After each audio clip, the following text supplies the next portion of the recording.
Hello everybody. Can you guys hear me?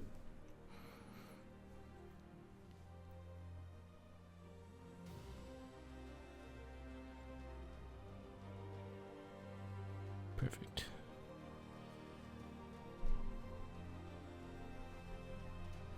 Nice. Letting people know that we are live, and then we can start painting.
So,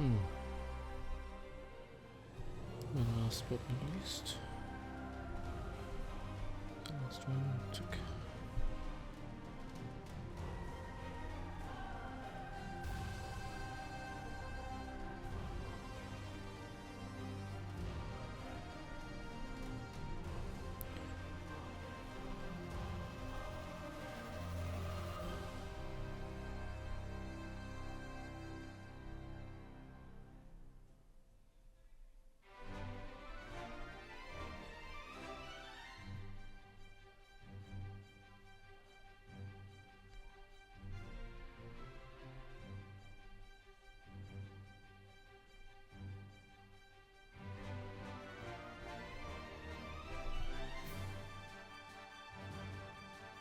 Okay. Now everybody should know that we are live. How was your week?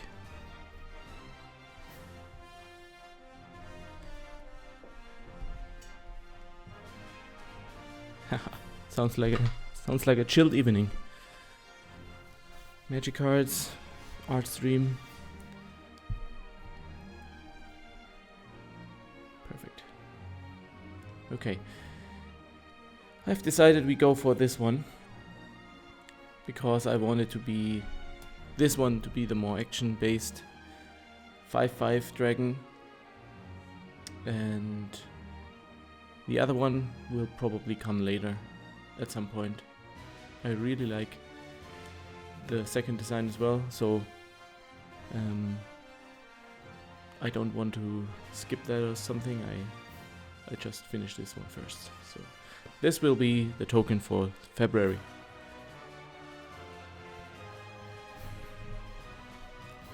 Let's see if we can finish it today.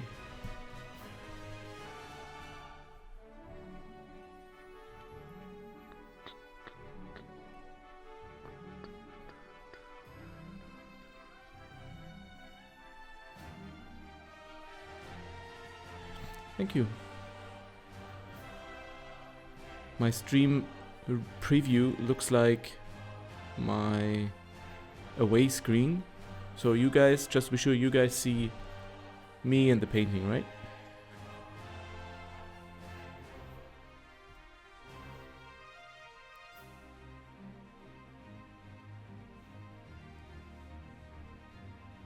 Perfect.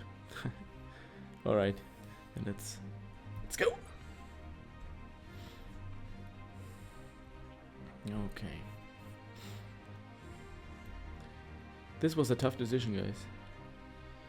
Even after we finished last time. Sleepless nights, I tell you. Perfect. Let's hope it will be stable and we don't have a disconnect today.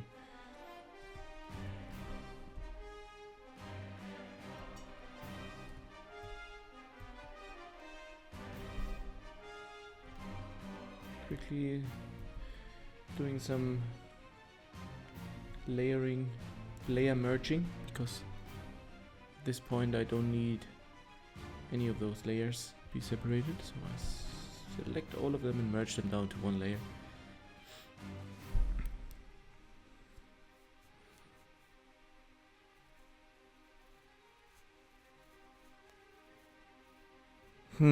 Alternative power.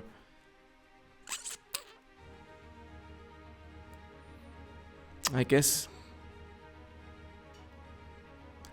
not for this one, because to be honest, I need to get familiar with the production process, and this would be just one step too much at the moment to get into specific wishes from you guys.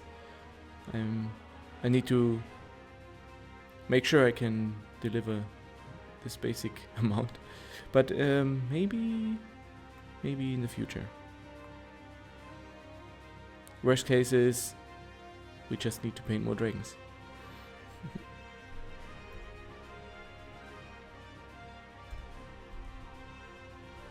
Okay, just for you guys to remember, this is an older painting of mine, which I never really finished. I mean, it's pretty much finished, but when I painted this, I wanted more, so, but I never did it. But I liked the armor, the brass armor with the, I don't know, blade-like spiky armor pieces, and I want this on our dragon here as well. So as you can see, here we go. You see already some of those, and I want to have them covering the whole back, and we need to figure out what's going on down here, so we can see the name and the numbers clearly without being distracted by the background. And the wings also need a bit more refinement.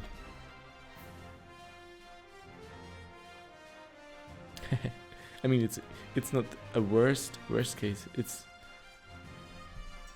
the worst that can happen, I guess, which is pretty good.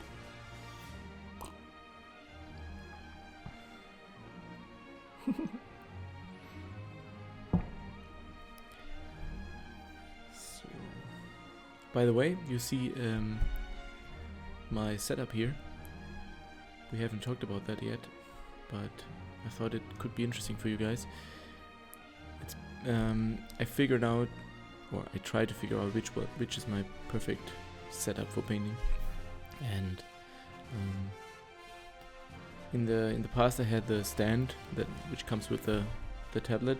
This specific one is in Huion, but I also have a Cintiq here on the table, and I never had the feeling that the positioning and how I can access everything around it is perfect. So I got more and more into traditional painting, and standing in front of an easel and sitting straight or standing and having the piece sitting somewhere in front of your head is way more comfortable. So I decided, why not take an actual easel, which is this thing here. I don't think you can see it now, but this tablet is basically mounted on an actual painting easel, and that for me is the perfect setup. I can maybe share a photo or something on social media tomorrow, so you guys know what I mean. But it's interesting fact, I guess. I always like to see how people work, so I think it could be interesting for you. Okay.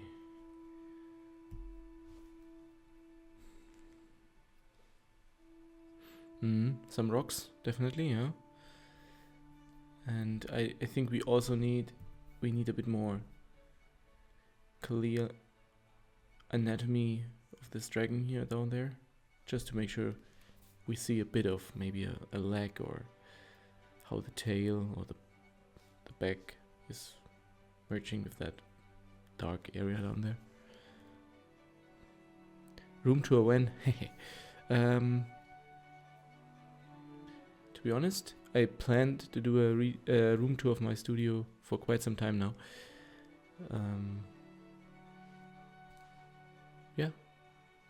There's not really something that's holding me back. It's just didn't happen yet. But we can do that. Not yet, because everything is set up. But maybe I share a video on Patreon or something. Alrighty. How are we going to do this? I think I will start with refining the head neck area a bit more, together with the wings, and then everything will follow.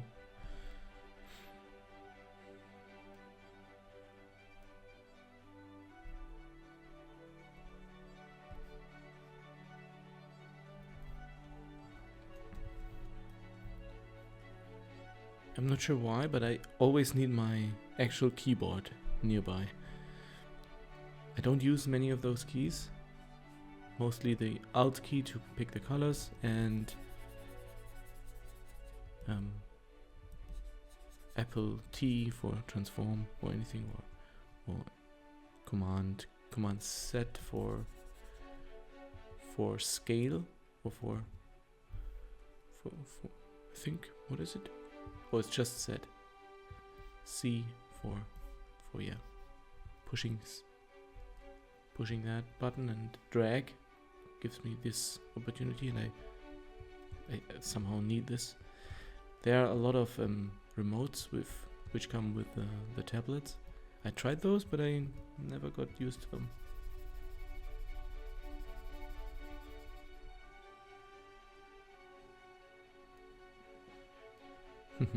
Thank you so much.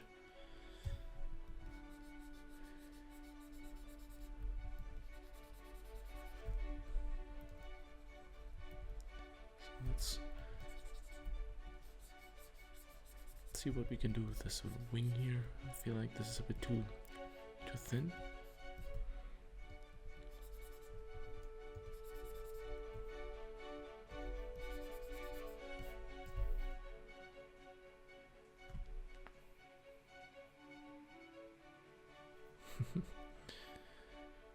Welcome. Nice to see you here for the first time. I'm new and I love your work. How did you learn to draw so well? Thank you. Practice, I guess. There's no other way you can learn it. Just do it over and over again. And what I always say is focus on the fun of the process. So if you have fun, it's easier to repeat, and repetition is basically the key to learning a craft, because you need to fail, you need to succeed, and you need to do it again and again.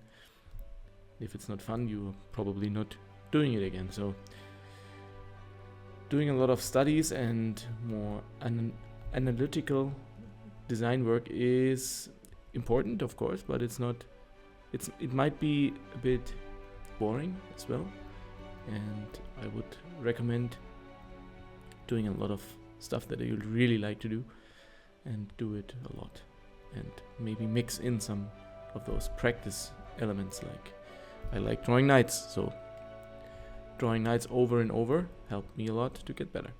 And if I want to learn something specific, like now I want to get better in drawing hands, I will paint a knight and focus on maybe the hands of the knight. So I have something that is fun to paint, and I can study something at the same time.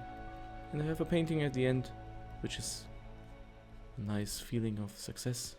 You have to share, you can share something, and yeah, get better over time.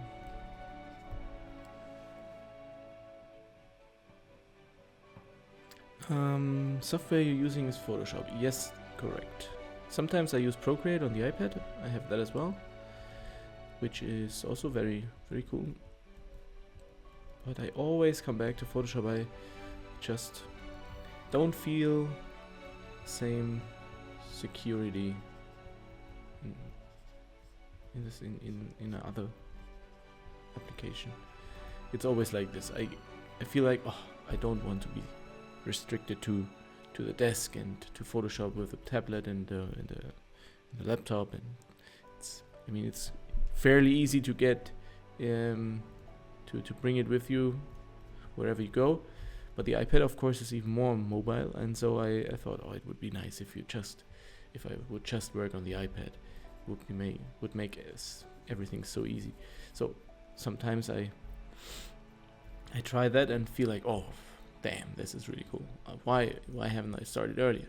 And after a while, I feel like, oh, I'm missing this, I'm missing that, and then I go back to Photoshop again, and it starts all over again. So I'm constantly switching around. At the moment, it's the Photoshop phase again.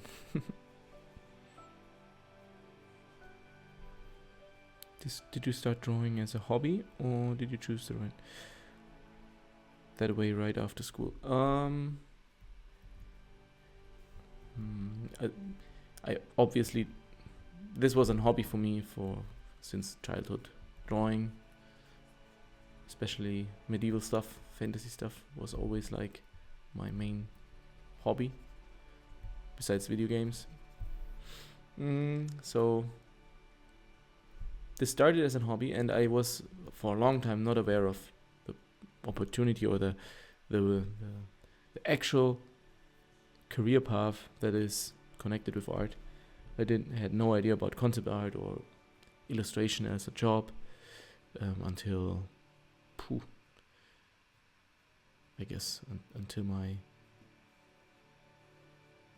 20th birthday or something. So I had really no idea about the whole industry, and I knew that there was an design course in my town where you could study film and animation and stuff and graphic design. So I took that one, and because of the movies and need for storyboards and animation stuff, I slipped back into concept art.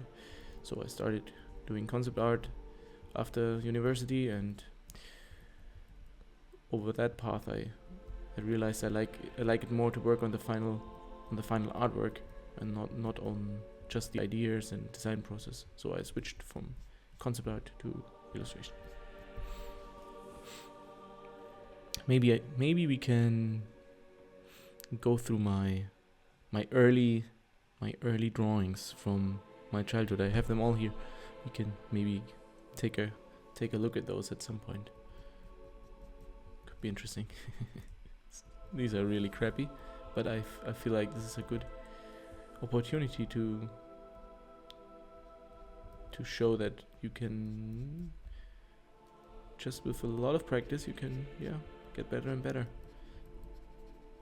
Because those were really crappy.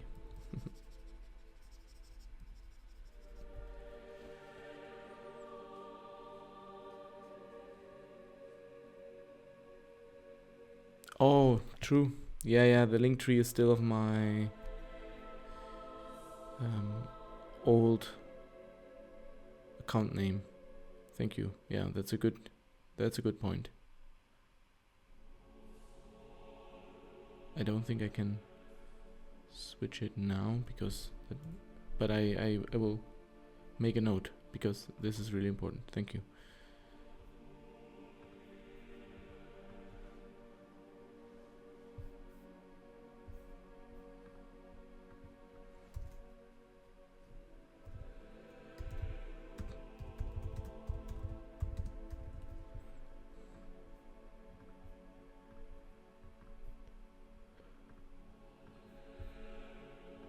Alrighty, done.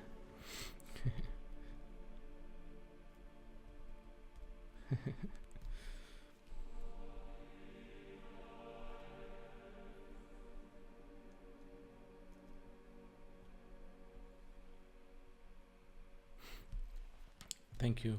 Yeah, to be honest,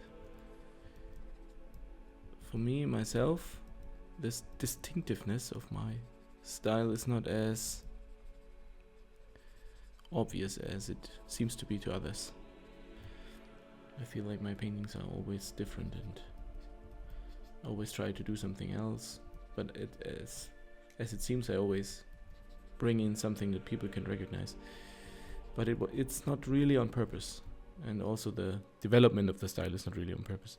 So I got this question a lot: how did you develop your style? And the simple answer is I didn't really do it. It's more like it came from doing a lot of speed painting, and my interest in abstract shapes and stuff grew over time, and then it all influenced my style until we ended up with what I'm doing now. And this will change again, hopefully. It would be way too boring if it looks the same in 5 years. So I feel like this is important, that you always change and adapt to whatever influences you at the time you create and stuff.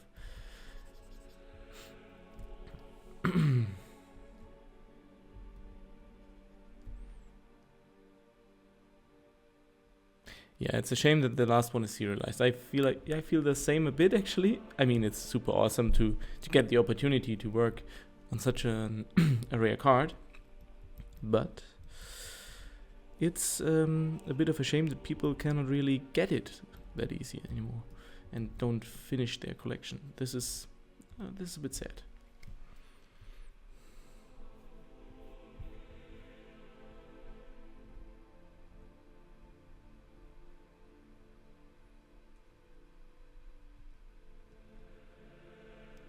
Thank you. I would hang this work in right next to the work I already hang up. Thank you.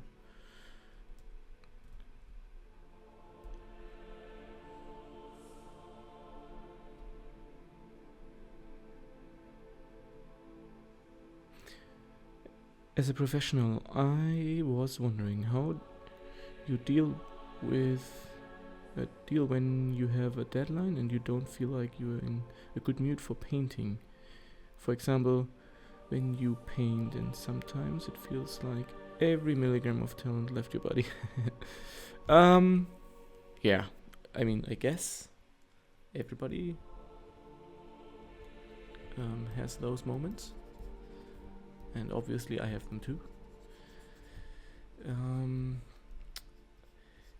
For me, it's mostly trusting the process. So if you keep doing it and keep refining and keep working on it, it's usually turning out good. So just doing the work is probably doing the trick. And if you have a deadline, then you just have to sit down and do it. But there are days where this is just not happening because you really don't feel like it, or the inspiration is not there and you don't feel like painting at all. Then you probably have to just take a step back and don't paint that day and just do something else, relax, recharge, and get back to it later, and tomorrow maybe, or something. Do something that inspires you, maybe play a good game or read a good book or watch a movie or something, and then that gives you, for me, for example, if I have to draw a lot of knights back, a big clashing army scene or whatever, then putting in the Total War soundtrack, for example, from the Total War games or anything, and those help me a lot to get into the right mood and stuff. So yeah, doing that helps a lot.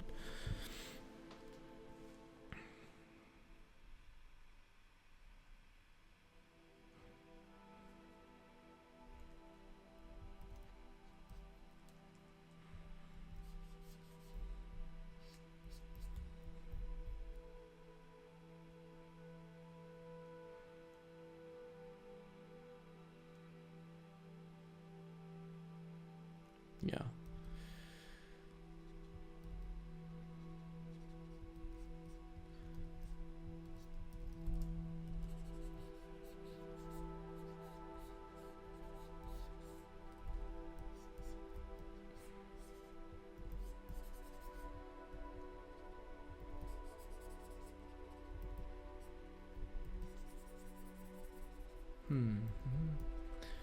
Okay, we need to figure out the anatomy of this wing a bit more. So we have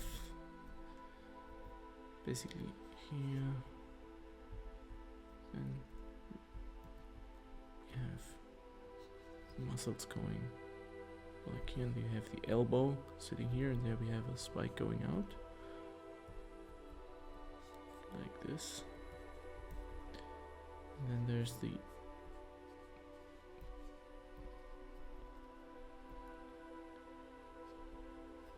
hand with the fingers.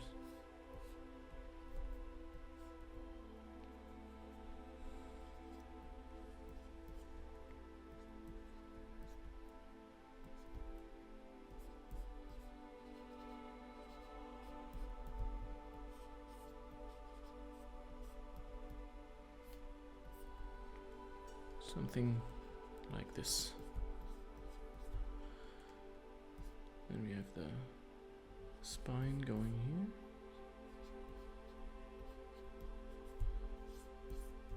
And we probably have some rib cage here, and then goes down here to maybe some legs or anything. I don't know yet. So that's the plan. Yep. Okay.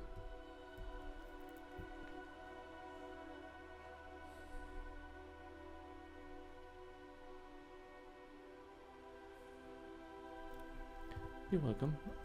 I have this couch you see in the background, and sometimes, even if it's super stressful, there's nothing better to just turn on some good music and lay down, relax, get into the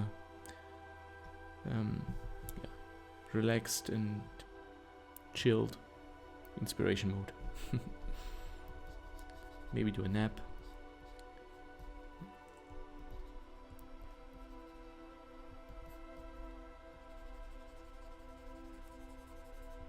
I guess this is different from artist to artist.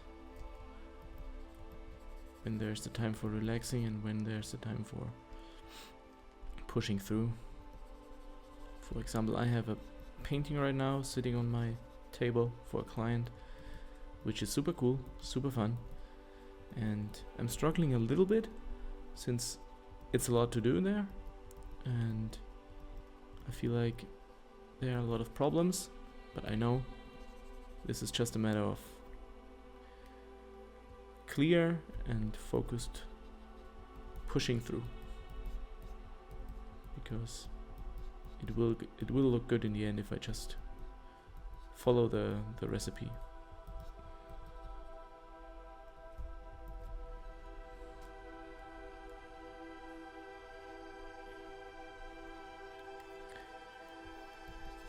The time between rendering and sketching, yeah, there is. The problem is probably, I have the same, that we always have already an image in our head, and the sketch somehow portrays it differently than what we are going to do with the rendering. So for me, it's sometimes the colors and the paint strokes don't really do justice to the vision I have in my head, and the sketch was a bit more stylized or farther away from the finished piece, so it didn't felt like that so much, that I'm not there yet. But as soon as you are in the rendering process, you feel like, oh, now I need to get it onto the canvas. And since maybe there are problems you haven't figured out yet, it feels a bit weird.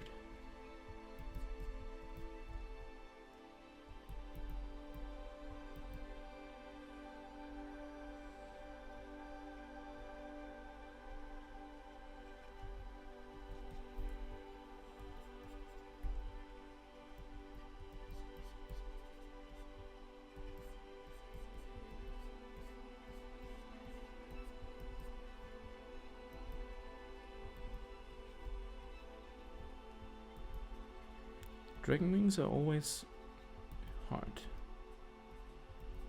at least for me.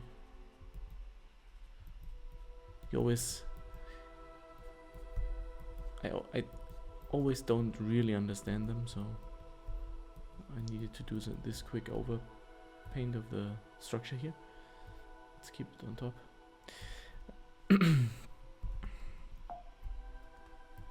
But sometimes I don't, as you probably know, I don't care about realism and stuff and anatomy, so I just paint them as they look cool. But in this case, I feel like since we really see the dragon from the back, I feel like this is a case where we need a bit more accurate anatomy here. Otherwise, it would probably feel a bit weird. Hey, what's up? Welcome to the stream. I have 2 questions, if I may. Sure. One, which channel do you use to be reached by customers like ArtStation? And the second one is, I would like to work on creating cards illustration like magic. Do you know if there's a site or something like ArtStation but for cards? Okay, first, how to get in contact with clients. I guess there's not the way, but for me it's being active on social media. In my case, it was a lot of ArtStation, yes. I did ArtStation a lot in the past, basically uploading a lot in everything what I did there, and doing it on a regular basis was super important because people reached out through this specific site, but also used the email I had connected, so people could reach out for over via email, which happens a lot to this day. ArtStation not that much anymore because I actually don't use it so much lately, and for me personally, I feel like it's a different group of customers. For example,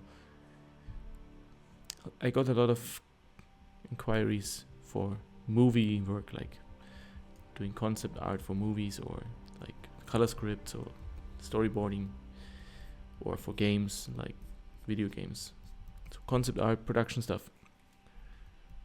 If you're interested in that, ArtStation is probably the best. And for cards and book covers, I feel like, cards depends. Cards could be also very, very good on ArtStation, but I think ArtStation is good for everything, basically art related. But I feel like social media like Insta and stuff is more reaching out to people not really in the art business. So if you want to reach out or reach people which are more interested in buying art but not hiring you as an artist, then I would say Instagram is better. If you want to sell your oil painting, for example, I would say then ArtStation is not the place, then it's Instagram. If you want to be hired as an artist for your service, and this would include cards, then ArtStation is probably the better place. Yeah, I would put it like that. But I feel like it's important to be as active as possible on both, because more reach is always more inquiries from clients. If you're not visible, nobody will reach out.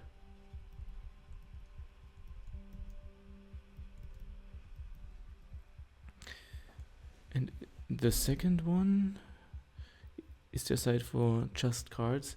Not really, I would say.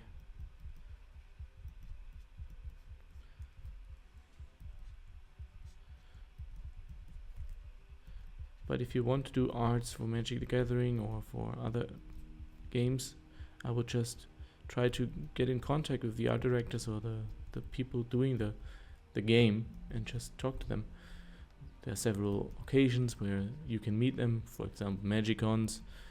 There are art directors doing portfolio reviews, and there might be a chance for you to just show them your work, and then if you're lucky, they need exactly what you can offer, and you get hired.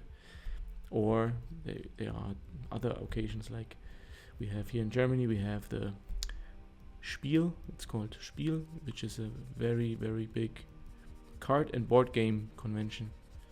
And I guess it's somehow similar to Gen Con in the US. And there are a lot of publishers, a lot of game developers, and a lot of people in charge of hiring artists. So, same thing, try to have your portfolio easy available at hand, maybe on an iPad or something, and then ask at the booth, is someone there who you can talk to? And because you are an illustrator, and maybe you guys need some illustration work for your upcoming project. And in my experience, this is very successful. So you need to do it a lot. So a lot of talking, a lot of going to actual people and talk and asking for like, is there an editor? Is there an art director? Is there some kind of person in charge available? And this might be a bit hard at first, but I can only recommend doing it because it will get you jobs.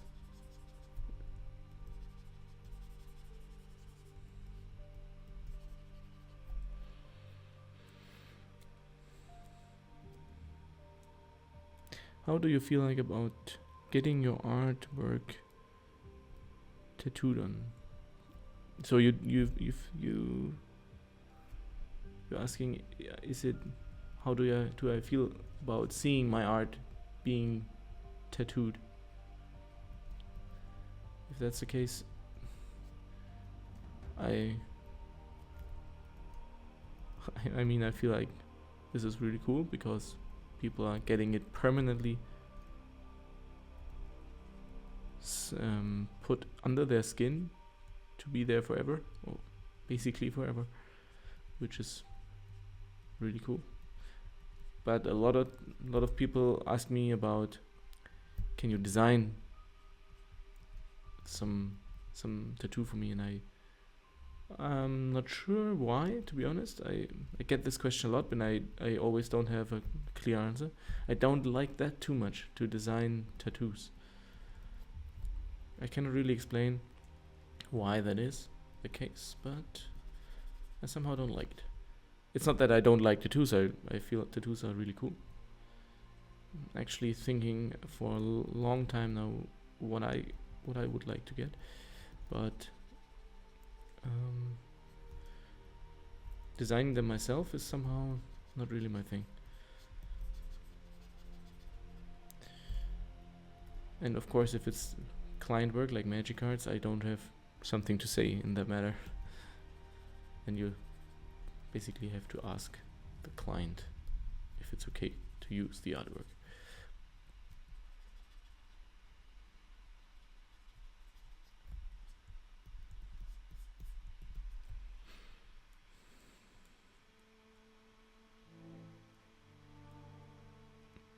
What is the process?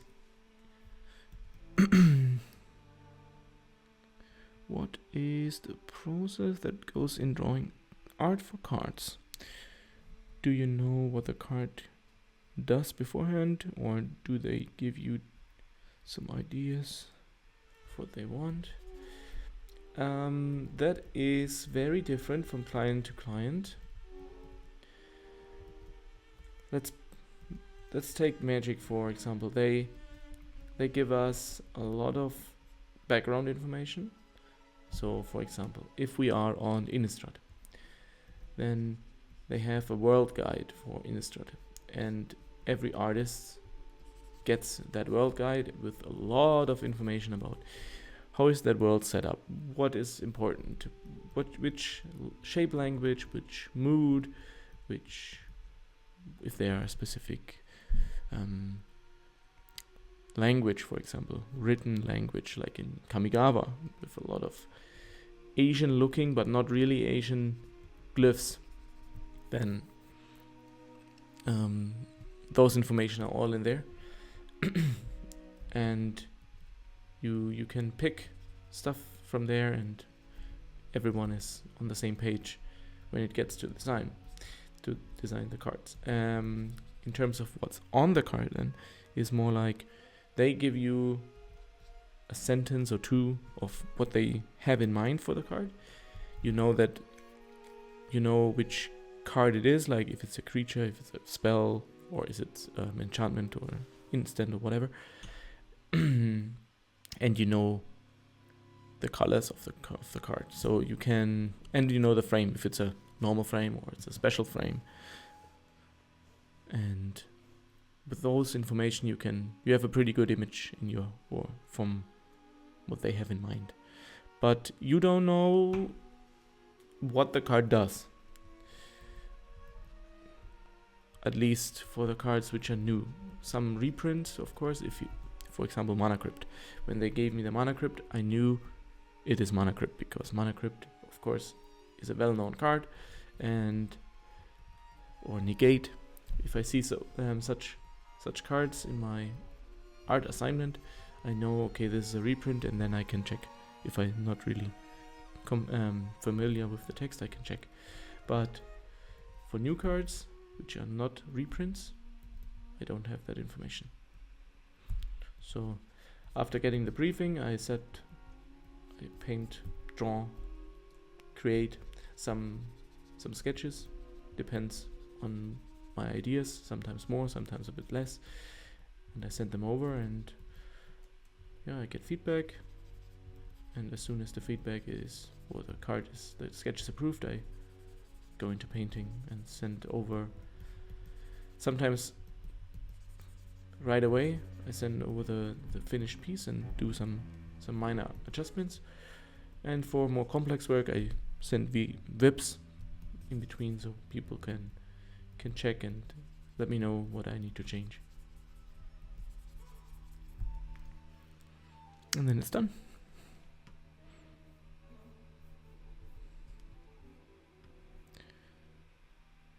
Can you explain how Nachthunger works? Nachthunger is a personal project of mine, which is more or less a story-driven world-building project, which is focusing on the unsung hero, which is the knight, the main character of this world, and it's basically a visual playground for myself. Like, there are no real rules for me, there are no deadlines, there's nothing that needs to come out of this. It's not that there's a book which needs that and that amount of pages filled, or I need to finish the next painting until that and that time. It's really just for me. If I feel inspired, I paint a new piece, and yeah, develop the story a bit more. In this case, through poems, since I like writing poems, but I don't really do it like professionally or anything. So this is just for me to test this field a bit.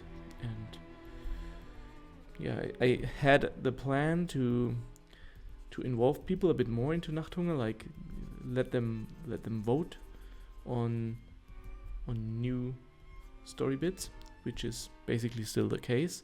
But at the moment, Nachthunger is a bit on the backlog, since there are a lot of other projects right now which need more attention right now. So this is a bit behind right now. But in general, I think there will be a new painting, Nachthunger story painting, and if that's the case, I will also probably let you guys vote for the next piece then, and then the next piece comes out at whenever it comes out. And yeah, it's really for me to play around with new ideas, new approaches, new things, without being bound to any actual project, which is really liberating.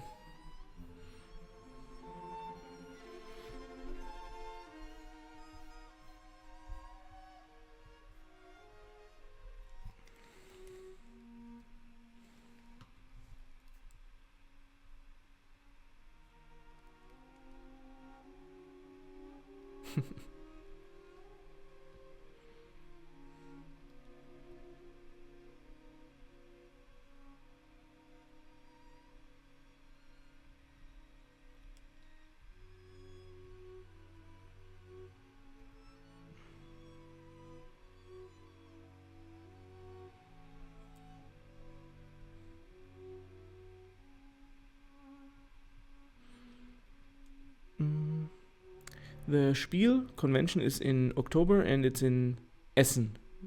The place is called Essen. You can check out maybe I can put in a link of the convention in the chat. Let's put it like this here. That is, the convention. You can check it out.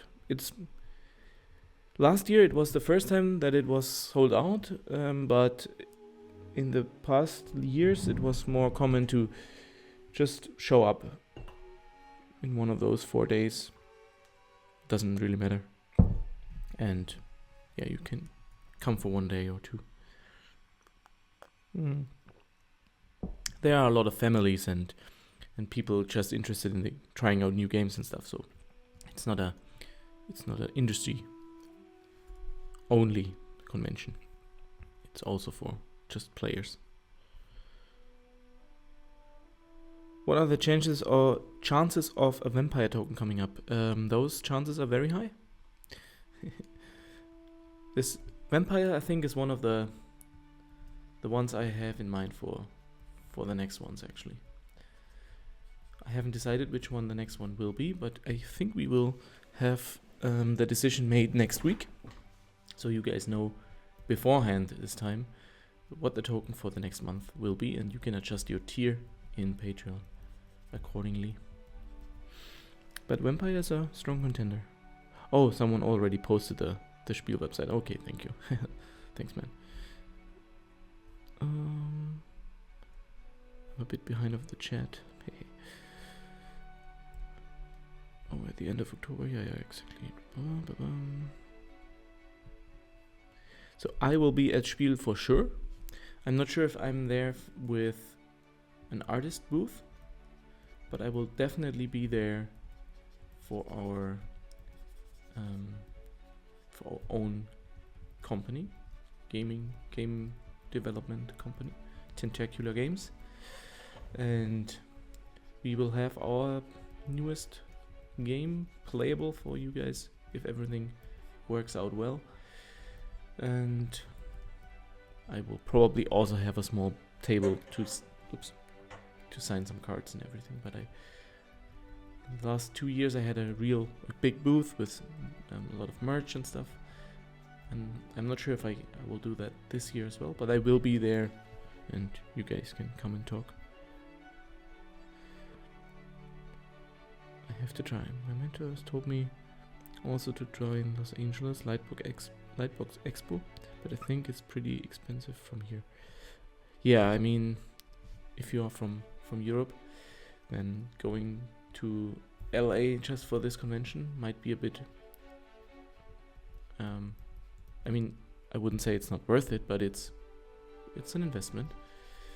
I never been there yet, so I cannot tell you from my own experience, but I heard that the convention itself, Lightbox Expo, is pretty cool, especially for like production stuff like concept art and stuff like that, but also illustration, I guess. Artists in general. I heard that a lot of like industry legends were there, like also James Gurney, for example, which is someone probably known to a lot of people here, who is, I would say, more like an artist than a designer in the industry sense. So such people are also there. An otter token. That would be fun, but I think that specific one is a bit more behind in the list and lower in the list because it's quite specific. And Bloombarrow being already, over now, might be a bit hard to use.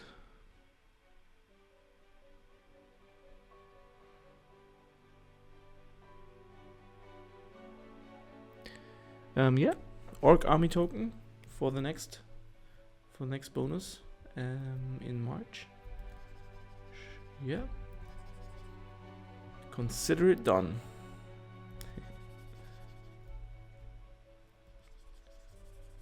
So I think Orc army and treasure maybe. So at the moment it's like the idea is that you get this this token here, the dragon, and if you pledge or if you join the Patreon in February, you get this dragon token and you get the knight and the angel token as a bonus, as an early access goodie. And next month you will get the token we paid next month, and you get the orc army and let's say the treasure, for example. I need to decide that yet. As a goodie.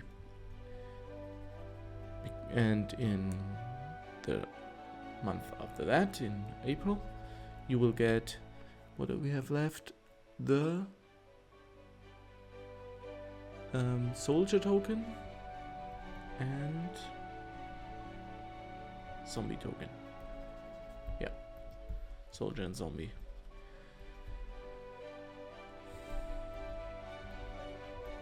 And those tokens will be only available on Patreon for now, and they will be numbered and signed, and you will not get them anywhere else after the Patreon is over. I will print a few more for conventions, but if they are gone, they will be also included in the numbering. So let's say 500 tokens will be going out for patrons, and then I will, let's say, print 50 more for conventions, and so we have 550 tokens, dragon tokens, and if they are gone, they are gone. I will not reprint this one ever again. If we need more dragon tokens, I need to paint another one. So they are limited and special.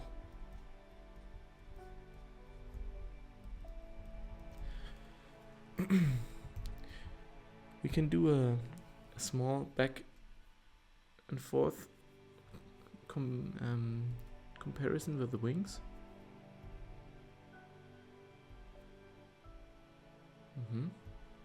What do you guys think?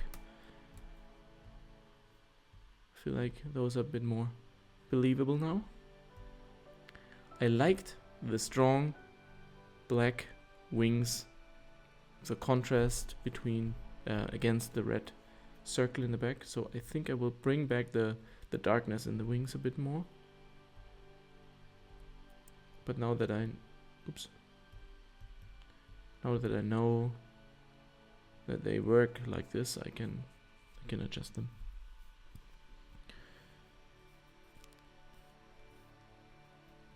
Yeah, Gurney put out a few really good books, like Color and Light. One of the best books, I would say. I learned so much from that book. It's not that you need to understand everything that is in there, but it's super helpful to just know how light and color is physically working and how it's applied in painting. So this is just super helpful, even if you don't follow it through and through. But it's easy explained, and it's not like pages and pages of physical explanations. It's more like one page for each scenario of, okay, this is overcast light, this is direct sunlight, and you have a page for every single scenarios, light scenarios, and this is easy to read and super helpful.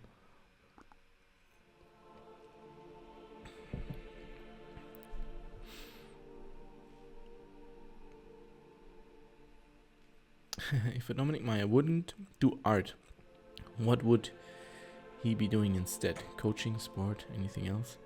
That's a good question. I mean, I studied history before I went into art. And yeah, having a strong interest in stuff like that. So maybe I would do more of that. But I guess I would go into like craftsmanship, maybe like carpenter or stuff. I really like, actual craftsmanship. I can see me as a carpenter or something. My brother is at the moment learning that specific craft, so I have some insights in how that goes. And I feel like this is cool. Sports, probably not. And I love languages, like learning languages and everything, but I'm so bad at it that I would probably not do it as like for a living or anything.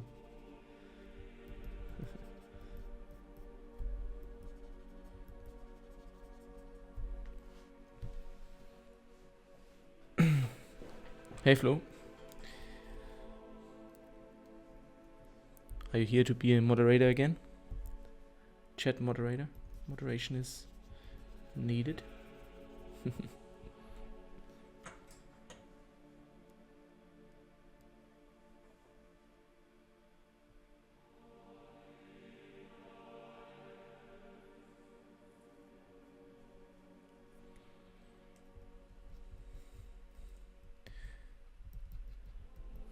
Yeah, there are other books as well, which are super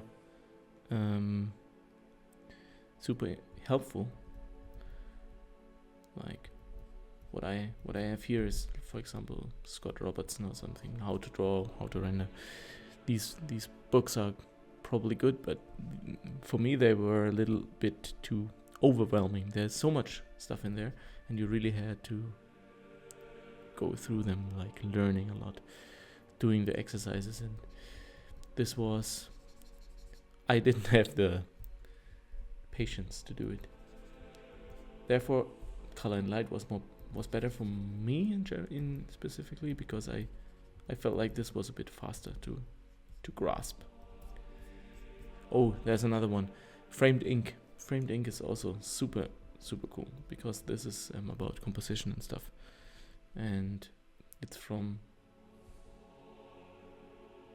I forgot the name of the guy who wrote it, but you will have no issue to find it. Framed ink. It's a comic artist, I guess, and he did a very good job at explaining how to set up frames and panels and compositions in general.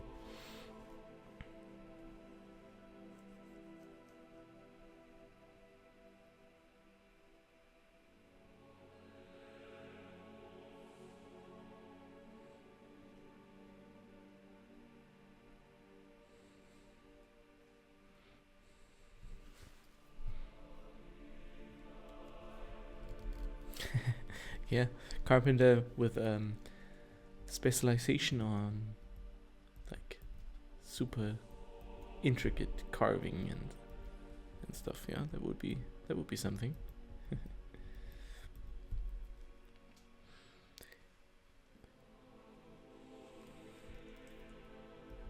I guess if you feel like bored in Vienna, you can. I guess there are so much museums and art in general. There are probably a lot of people or also creative people. So I'm not sure. I never tried myself, but what I heard and feel like is that this is a really good place to connect with other artists and with like art from old masters and stuff. So should be a pretty good place to do creative stuff.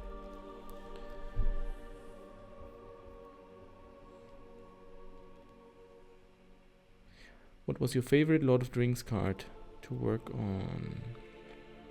And who is your favorite Lord of the Rings character? Ooh. I really liked to do the Gimli card because of the black and red stuff. This is always just super interesting and fun to do for me. But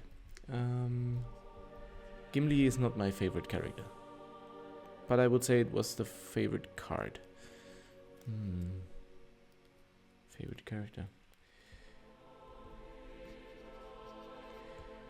I think I have to decide between the looks and feel and character of the character or the background information, like Gandalf, for example. I feel like the whole history or story of how are they called, Inari or something? This is super cool and interesting, and these angel-like beings being sent to Middle Earth and whatever, doing not really what's they could do way more, but should not influence and everything, and all that stuff is really interesting and cool.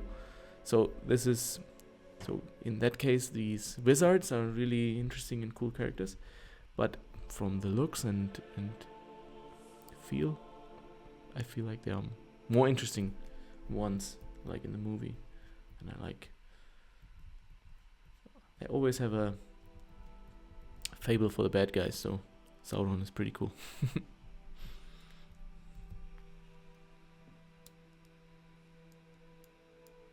Yeah, well, the wraiths, genau, exactly. Yeah. Like the Witch King with the Fell Beast. I would say probably that one. Dark and gloomy and yeah.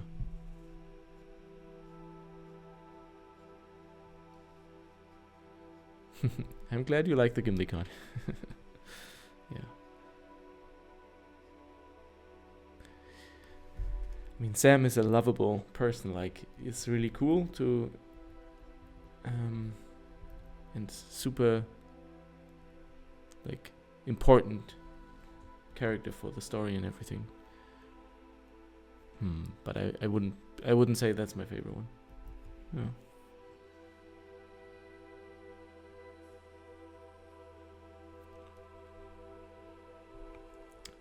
Yeah. For example, if you don't know where to start to connect with other people, there are like in every city, basically there's something like a drink and draw or something where you can like casually meet other people, bring a sketchbook, having a drink, and just talk to a bit to other people, showing off like sketches and stuff, and basically getting in touch with other artists. And those events should be, like in a city like Vienna, should be plenty of those available. Merry and Pippin, yeah. I mean, all the hobbits are just like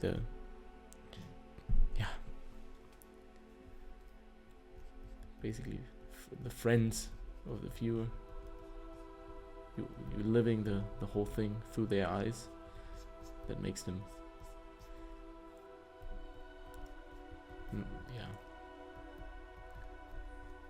favorites, I would say.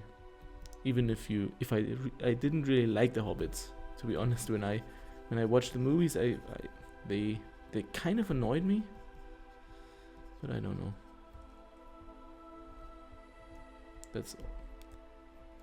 probably also an interesting fact that they are not like superheroes, and therefore a bit, I would not say boring, but like normal, like the normal people. A cool elven archer like Legolas is definitely cooler, but it's not the from a story point of view, it's definitely way more interesting to have some normal guys like the hobbits doing the heavy lifting and important stuff.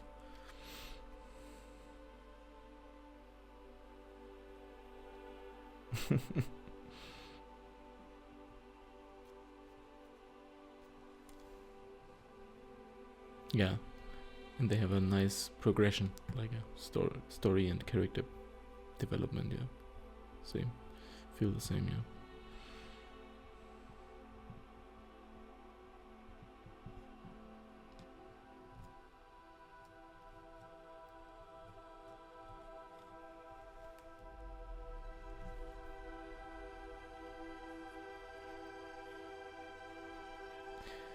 Yeah. The Riders of Rohan, the flags and the horses, I mean, it's hard to compete. Look-wise, this is hard to find something cooler. But the rafts, the ring rafts on their horses, undead horses, or it feels like ghost horses or something. I mean, this is even cooler. But it's, if you have a warrior on horseback, this is, I don't know, look wise, one of the coolest things.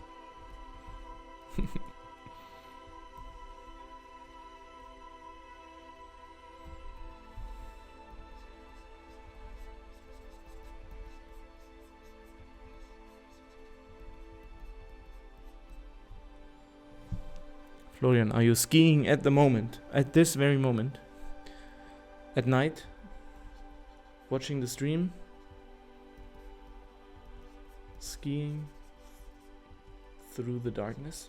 That would be something.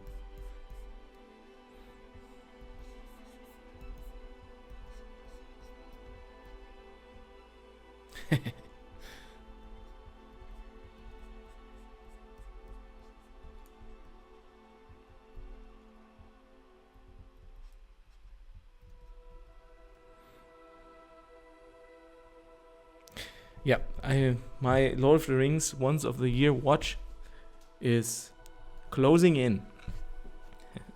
we just ordered a new projector so we can enjoy it on the big screen, and we hope we will get it in 1 or 2 weeks. So, and Lord of the Rings is one of the first movies that is going up there, and it's been a while actually that I watched it.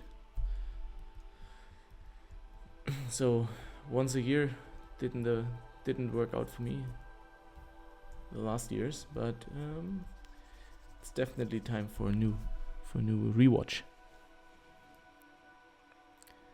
Oil painting, yeah. You could do an oil painting stream.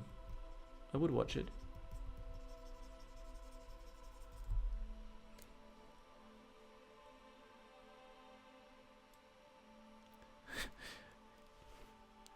Ellen Lee or Chun Hao? You really want me to decide?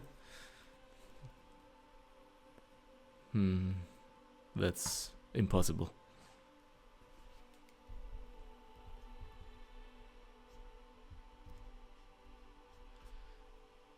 Both completely out of this world.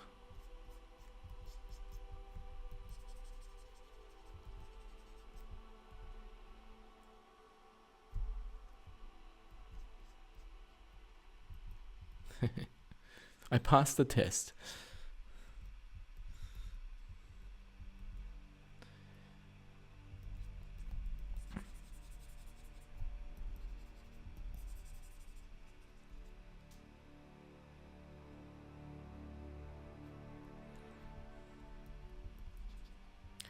yeah,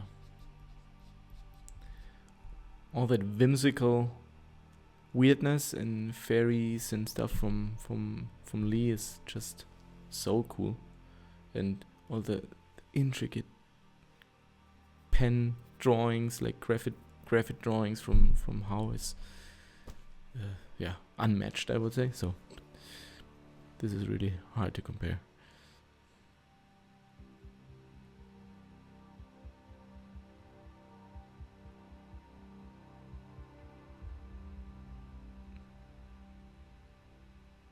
The theme of the dinner was Lord of the Rings, so like a hobbit meal with a lot of food and stuff. That would be something.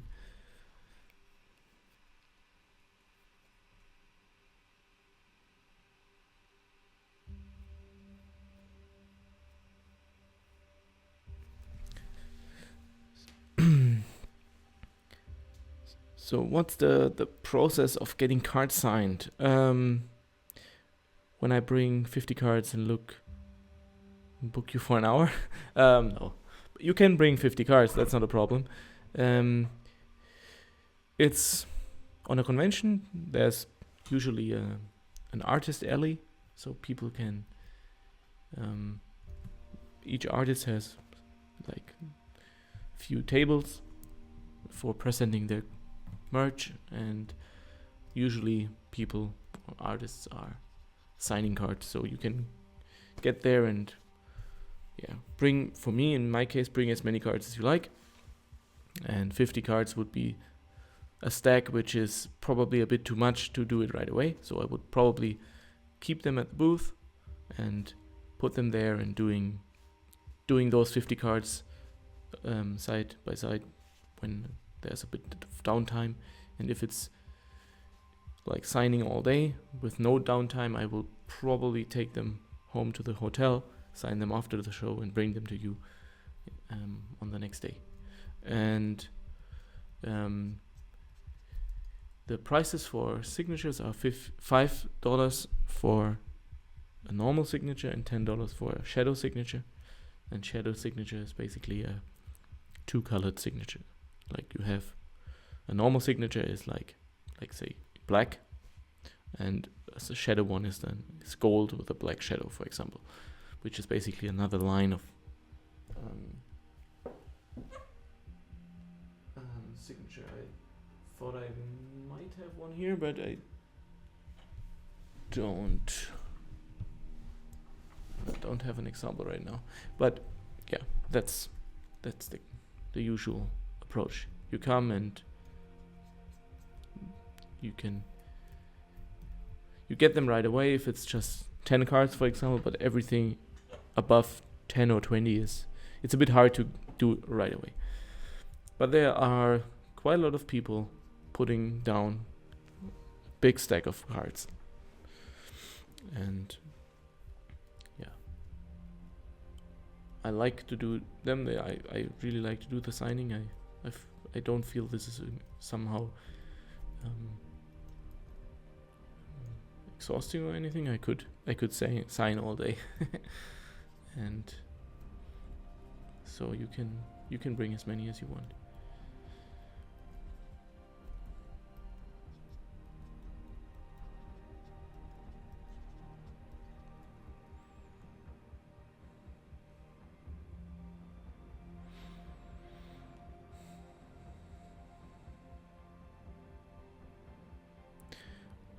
Do you know which conventions you're going to this year?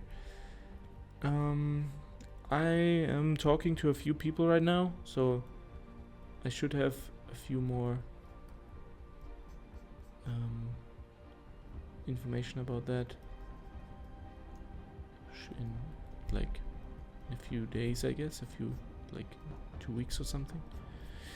But what's already pretty sure is that I will be in Fantasy Basel in Switzerland, and I will be at Spiel in Essen in October, and Fantasy Basel is in May, end of May. And I was at Relic Fest last year, which was really cool.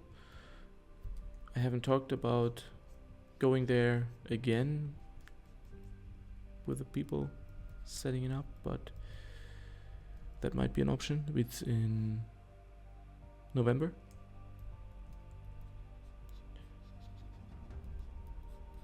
I was thinking about going to Lucca maybe this year, but I would need to talk to the people. I'm not sure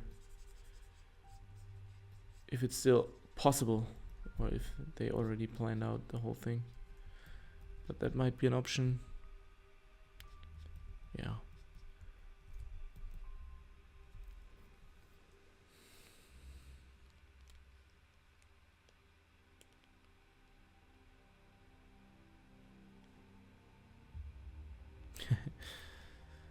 I'm glad you have a good time when you see the signatures again while playing. I feel like this is the main thing about those, because you remember the special occasion, meeting the artist, and it goes the other way around as well, meeting you guys as the artist, being there, and yeah, see the faces of the names you always see in the comments, for example here in the stream or on social media. It's super nice to get in touch with you guys. So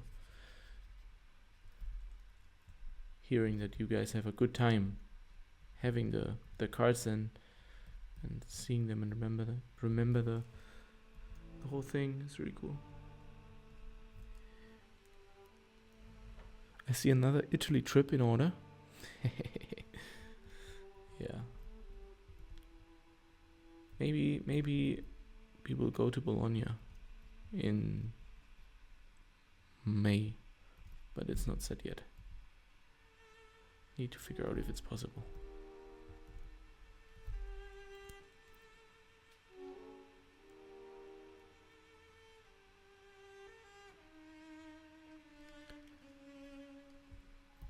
Yeah, I was at Fantasy Basel in 2017. It was my first convention ever. It was pretty nice. Very big. A lot of different stuff. Actually, John Howe had a booth right across the hallway. That was pretty cool. Pretty fucking cool.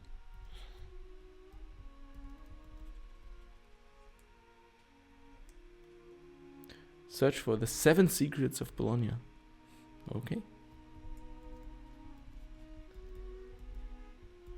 Is it a thing? The 7 secrets of Bologna?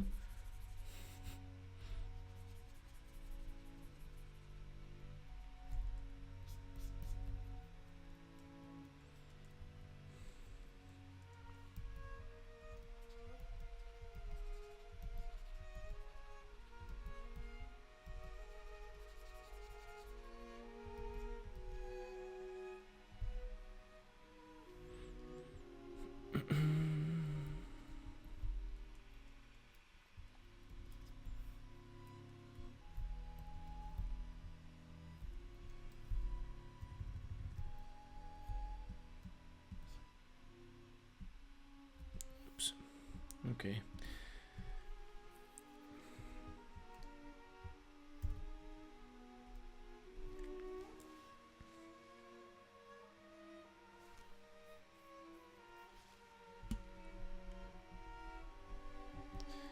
Seven points to visit. If you don't know, it's hard to find. Sounds intriguing. Are they worth finding?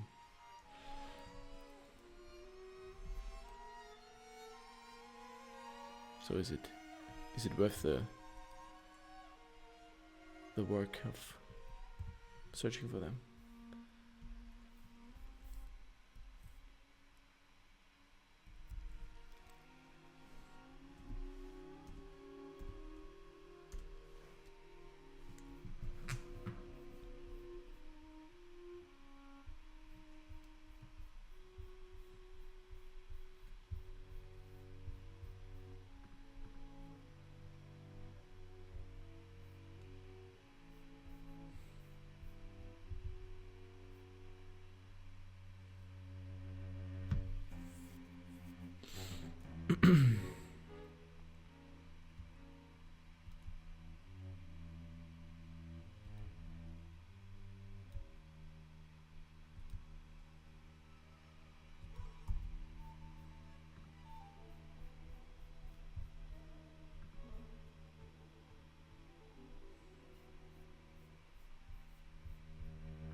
Oh yeah, Middle Age period is my favorite, so I guess I need to check out what it is.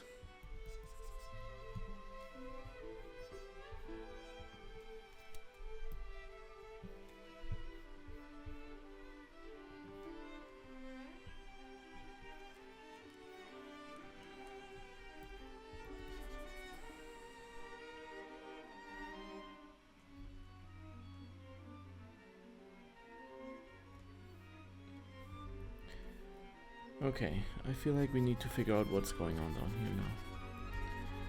But it's not really... It's not solved yet in the way that I like it. This blob here in the bottom is not really doing a good job.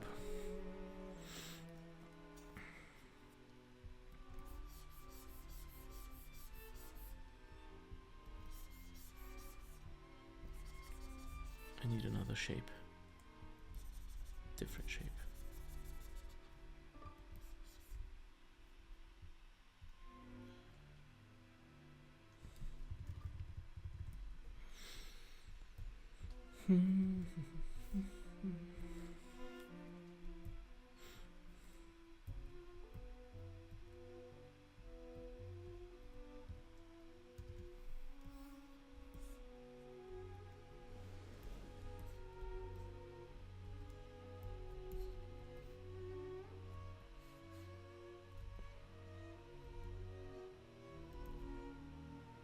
Oops.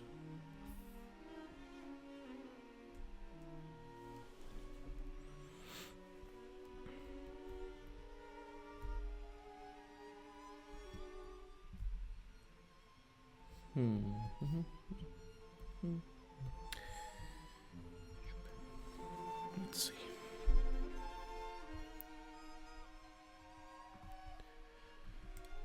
On your website I saw that you worked for Netflix and Riot Games in the past. What was that work specifically? For Netflix it was concept work for a movie. It was the Christmas story with Scrooge and so there was how was it called? A Christmas Carol, I think, or something. And the movie was called Scrooge, I guess. Just Scrooge. But I would need to check. It was a 3D animated movie. And I did a lot of concept art for that one. Like color scripts and FX concepts. Like if there was a lot of like reality distortion and so on going on in the movie, like the reality is breaking up and like memories like shattering the surface of the reality. And yeah, I designed a lot of the looks of that specific effect and several others. And for Riot Games it was also art direction for one of those Tales of Runeterra YouTube small short movies. And the one I art directed is A Night at the Inn. It's about the character Thresh. Yeah, and I did the art direction for that one. And for both projects, I worked together with Axis Animation.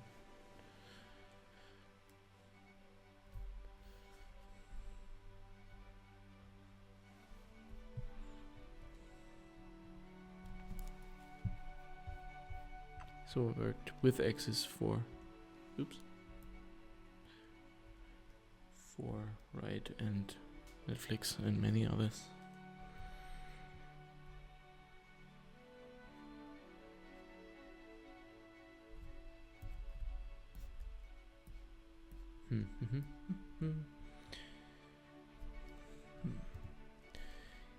Hey, hey, welcome back.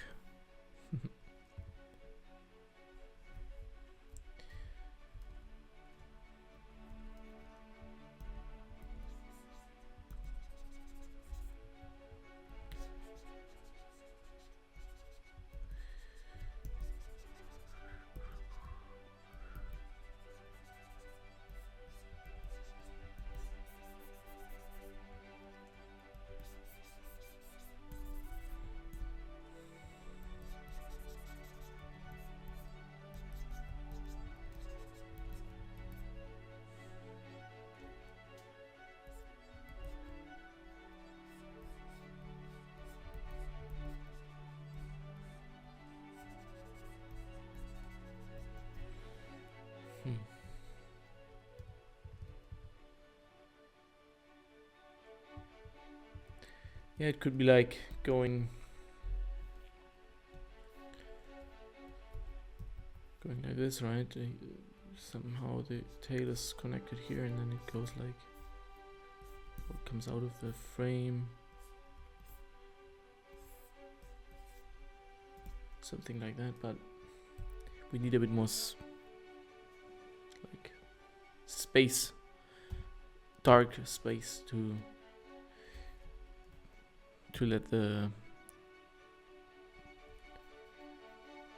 name and the numbers pop out.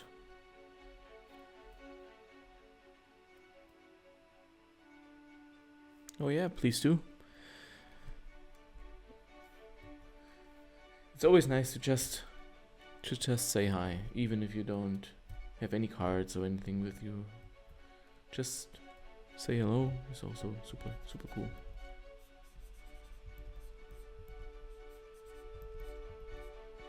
It's part of why I'm there, so don't feel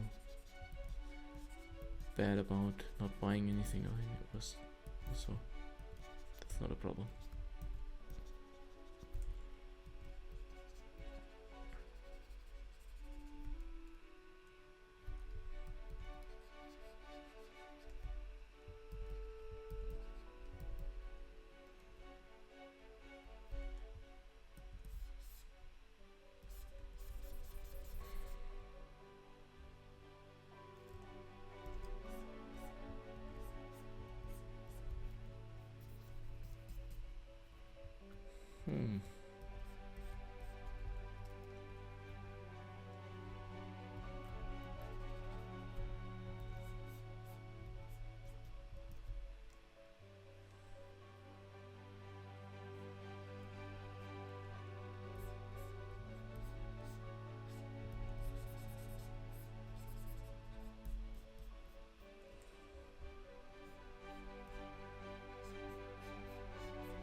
I feel like I need to add a bit more abstract stuff to it. I don't want this to be too literal. I don't want to paint just a cool dragon. I mean, it's basically what we do, but we don't want to do it too literal. So I will add a few shapes in here, which could be the tail, but could be something else as well. Like, we don't really know.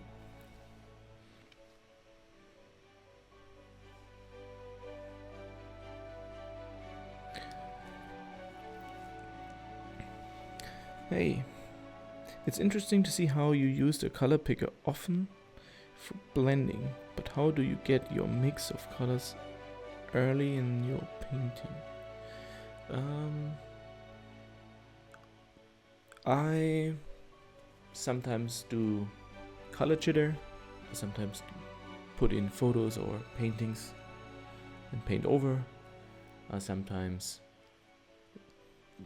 start painting right away. So I do the color picker thing from the beginning and just throw in some paints and some colors.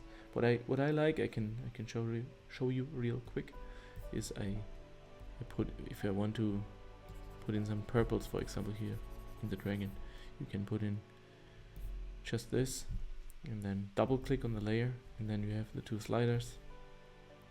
And the bottom one you can use, if you click on it and drag it, you remove the pixels of that layer from the darkest pixels underneath. And the same goes for if you drag it from the other side, you remove the brightest pixels of, or you remove the pixels which lie on top of the brightest pixels underneath. And so you can blend in some color in a more like chaotic way, which are not really like, you have some nice happy accidents happening with this approach. And then you can play around with the color and the layer modes and see what happens basically. Which I actually like a lot is this gray here, which this bluish gray. This is pretty cool. We can see if we can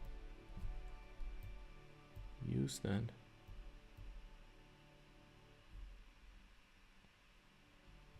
Maybe not as strong as it is, but maybe a bit less.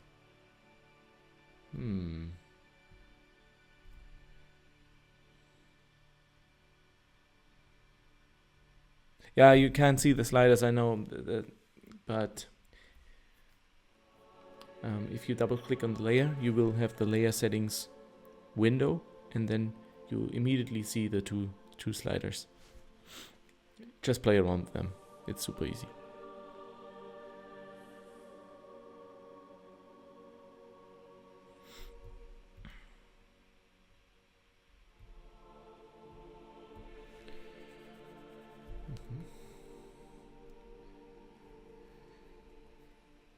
I feel like I need to really work around the text. I need the text in here.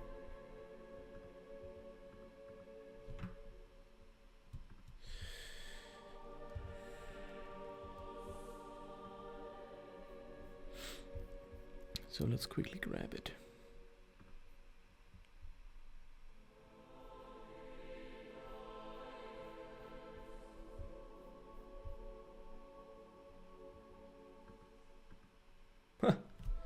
Okay. Super small. Okay.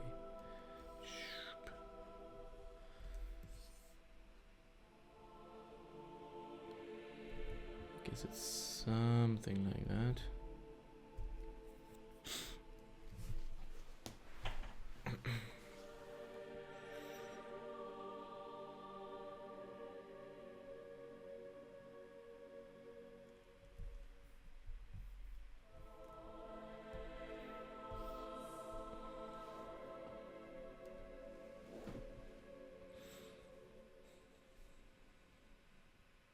Oh yeah, the recolor thing in Procreate is, I would say, something a bit similar to what I just showed you here. It works a bit differently, but yeah. Very strong tool.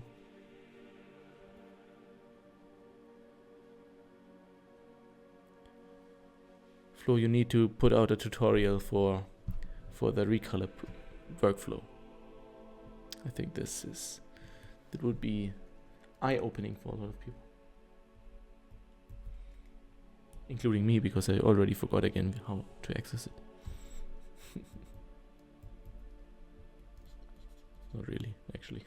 You explained it pretty well last time.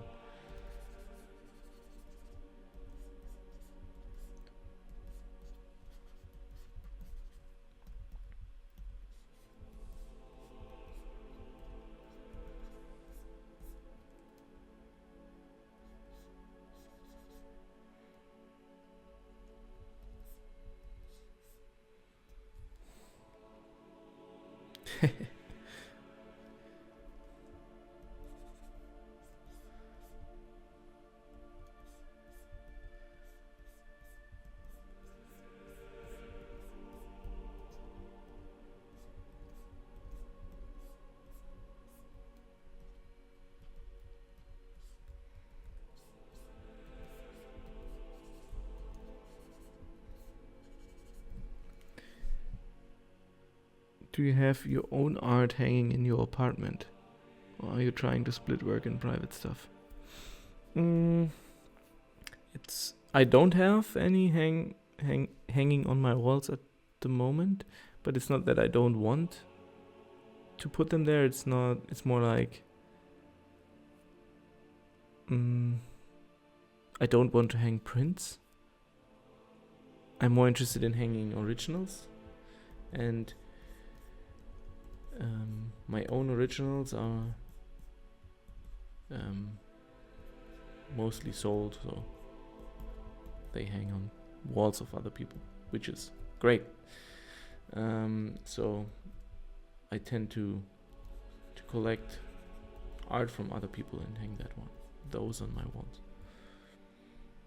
But if I have a piece which I like for my own stuff, I would hang it as well.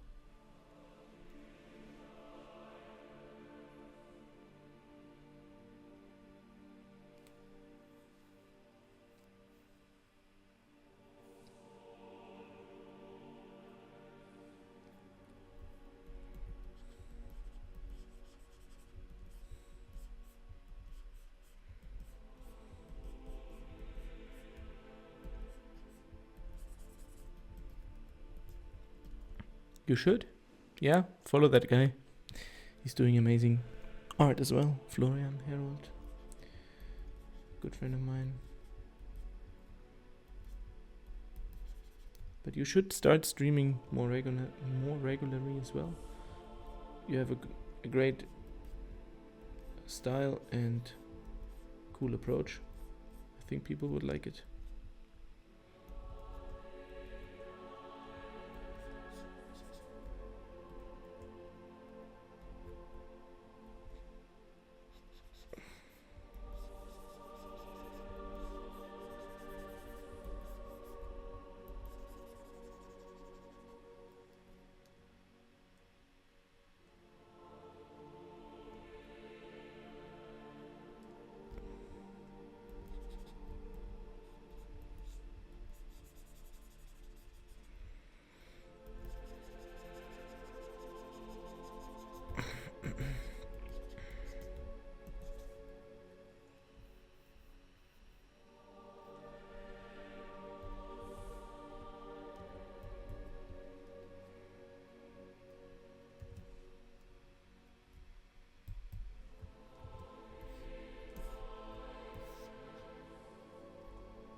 Yeah, samurais would be really cool.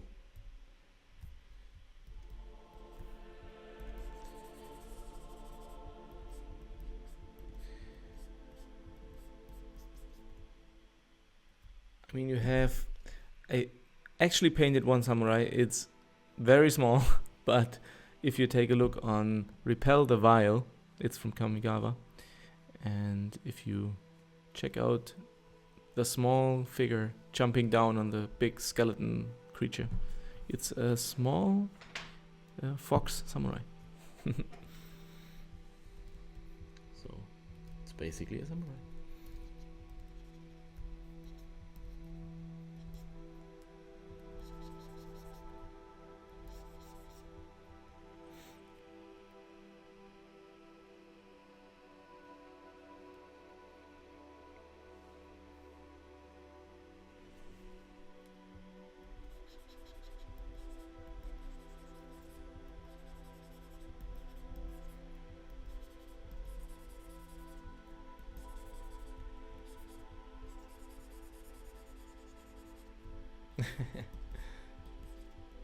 Yeah, I like putting in those small details, which is it's it's worth looking at the cards. Yeah, oftentimes small stuff hidden like this.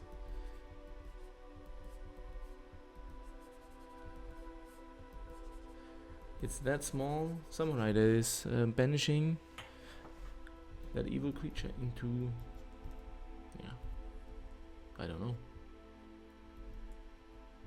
away from reality.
Just thinking about getting a slight distortion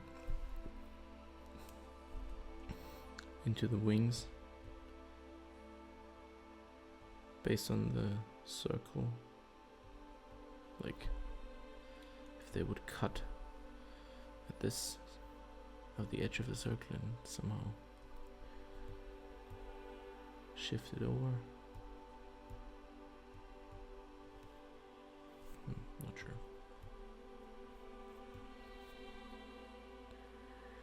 Not sure.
You have a constant number of almost 60 people watching. That's really cool. It's a lot.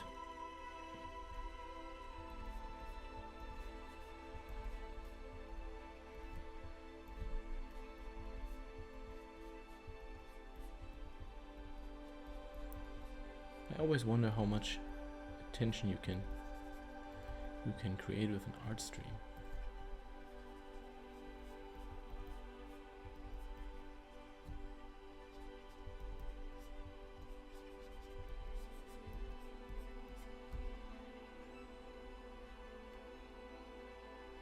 Perfect.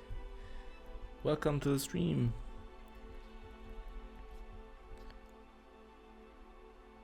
Thank you.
What do you mean with liking it so far?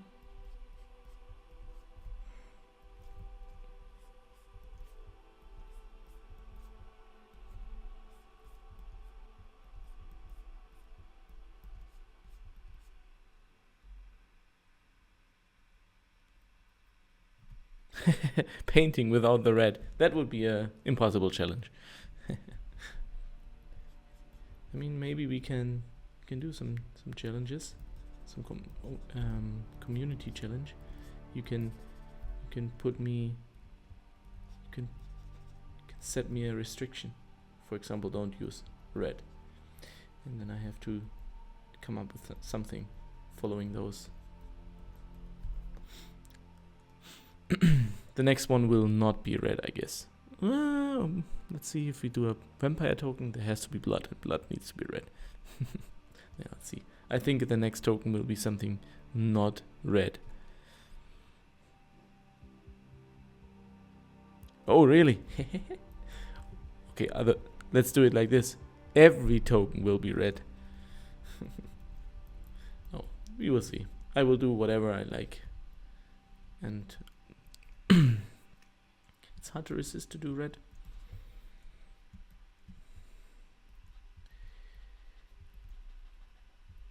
But I guess there will be a few tokens which are not red. Blasphemous.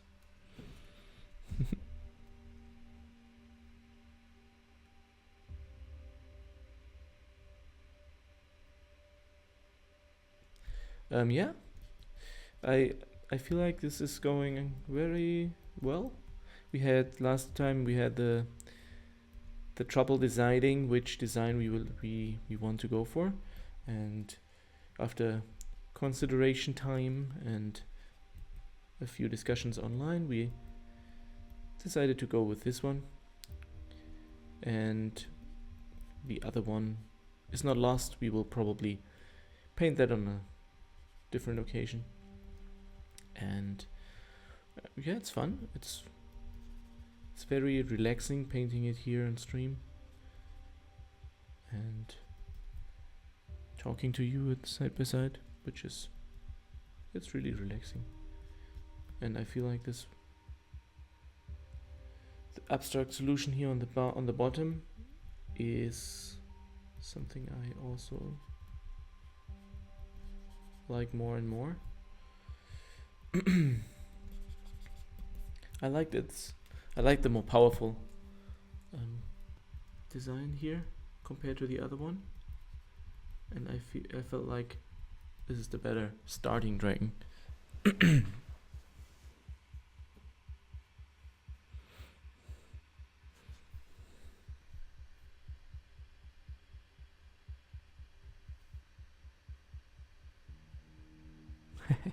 No worries, guys. No need to feel guilt.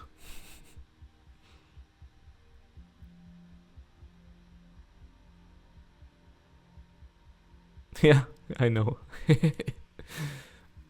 I think this is safe to say that the main color will be always red. It's just my favorite color, and I just don't get sick of using it.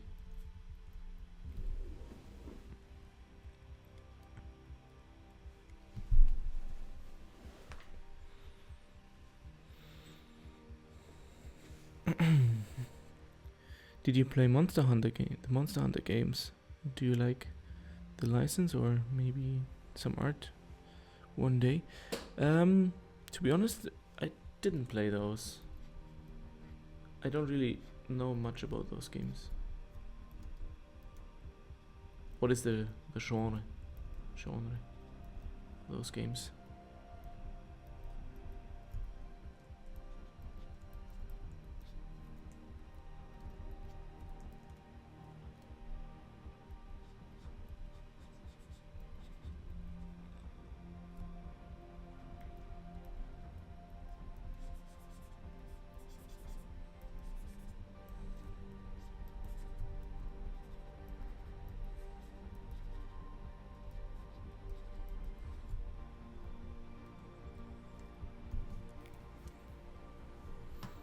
Feel like it's time for an update on the card mockup so we can see if these spiky shapes there work on the card.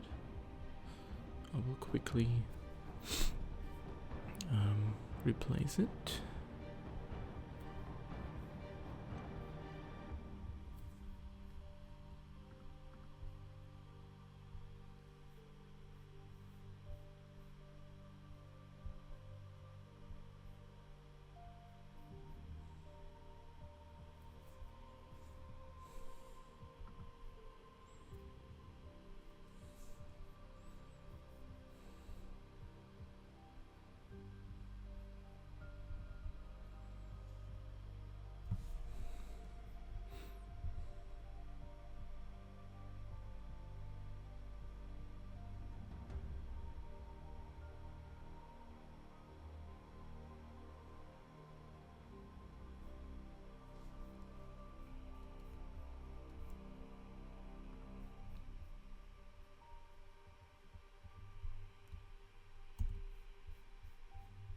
Okay.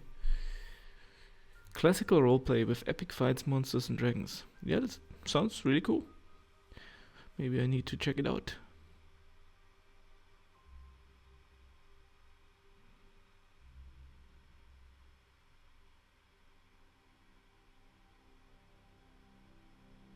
Okay.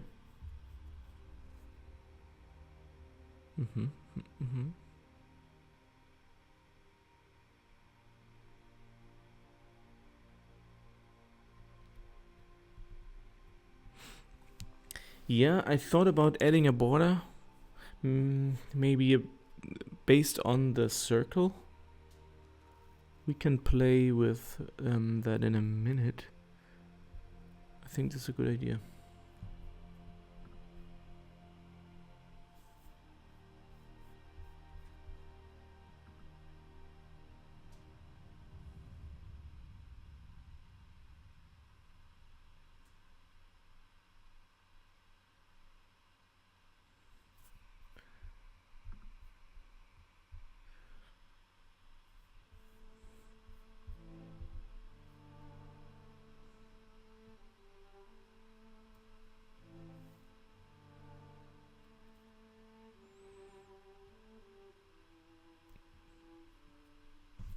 It's always nice if there are different types of weapons, like the replayability is, if that's high, that's always motivating. This time I try the hammer, this next time I try the daggers.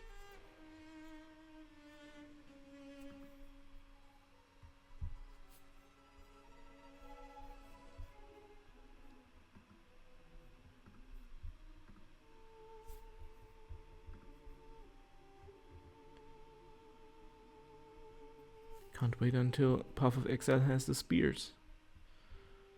Or the swords. That's when the fun stuff starts. Yeah, exactly.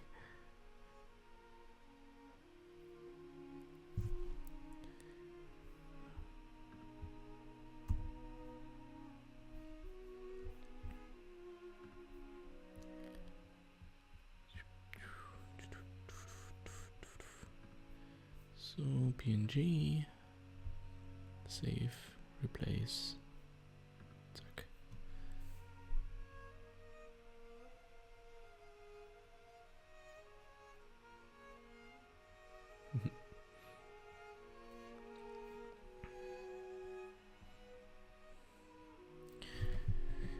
I love the Jedi Knight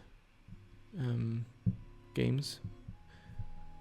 They had a lot of lightsaber fighting styles, which were also super fun.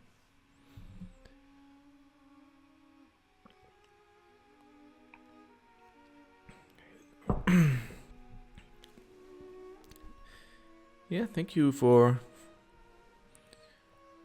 joining. Have a good night. See you next time, maybe. Thanks for being here.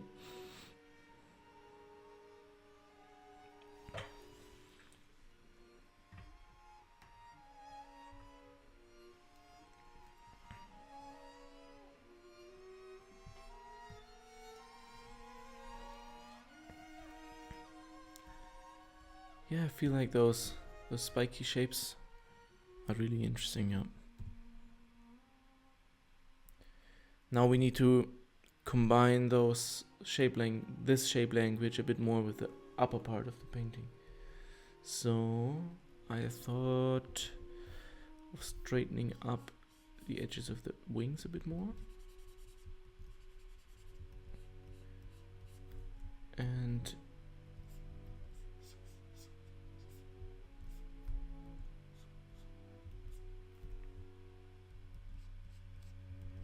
add some of the yellow spikes in the back. Maybe even some of the black ones up there. Let's see.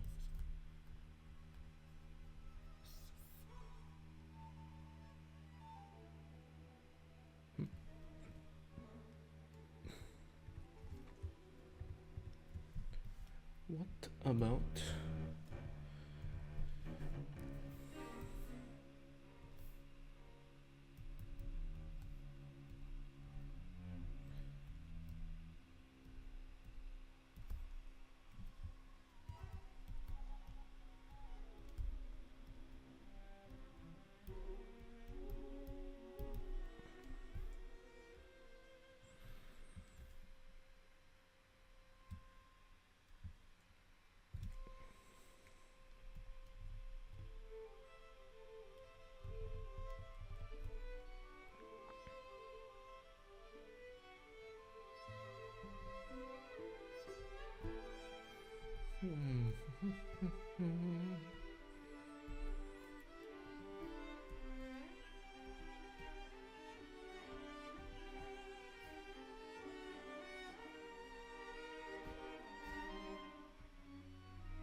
I think we will,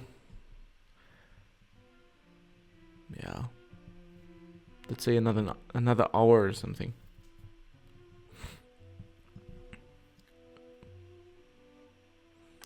So I think the stream ends in about an hour. Some purples and stuff you just can't mix. Need to buy.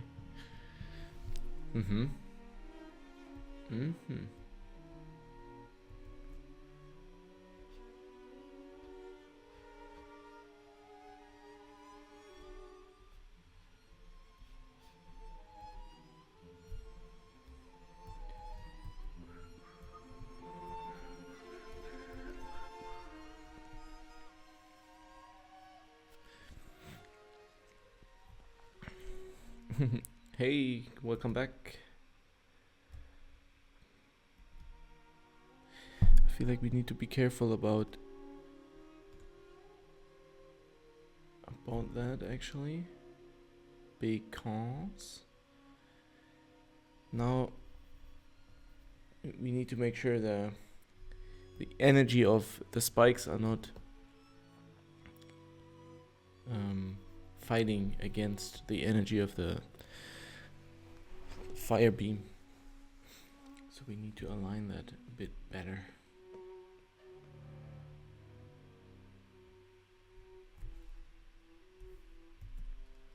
But I think they are a good idea. Oh, a raid from Herumkommandiert. Hey guys, welcome. Herumkommandiert is a German magic commander stream. I hope you had a great game.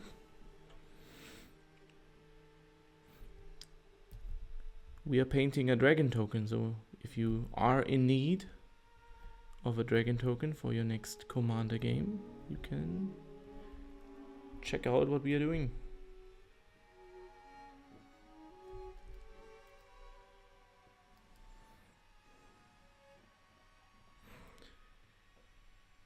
So nice of you guys. Thanks for the raid.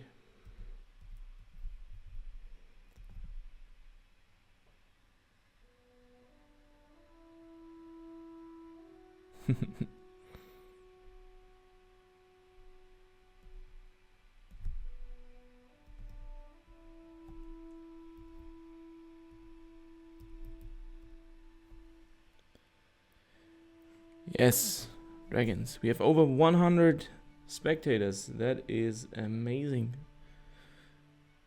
Very cool.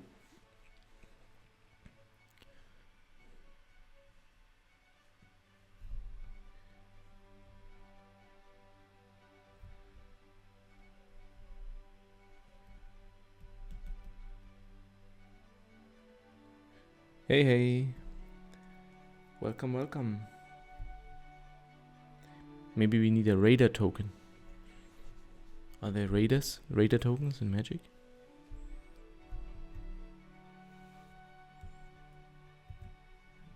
Bandits. Raiders.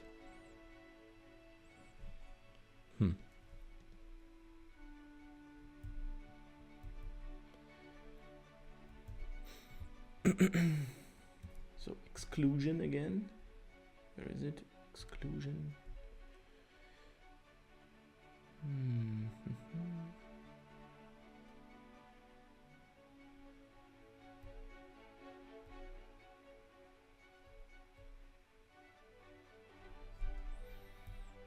Okay, we need to plan out these shapes a bit better.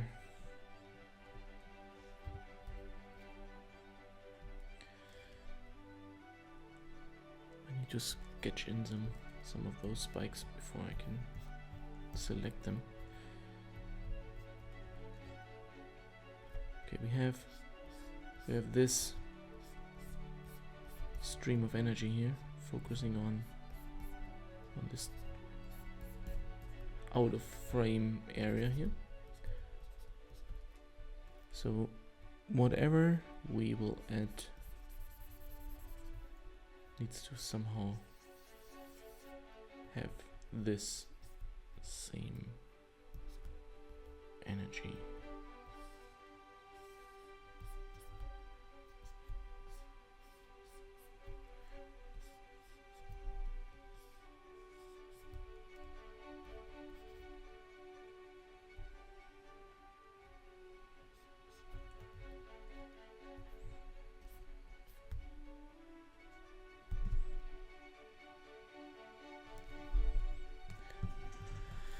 This dragon is a token for my token program on Patreon. So if you need a dragon token or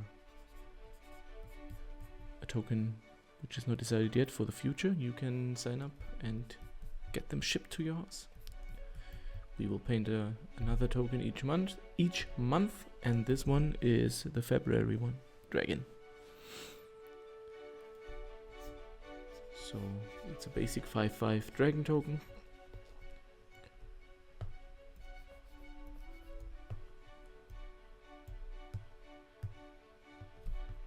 Yeah, let's see how those spikes work out if we put them like this. Let's make them a bit bigger.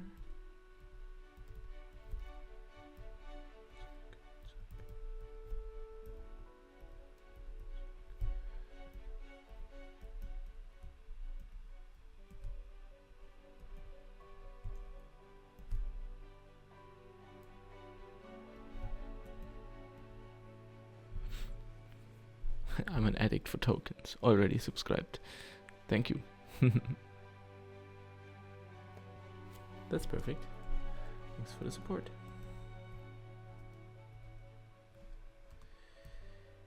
Yeah, tokens are hard to resist. I know. The same problem. I'm also always getting some from others.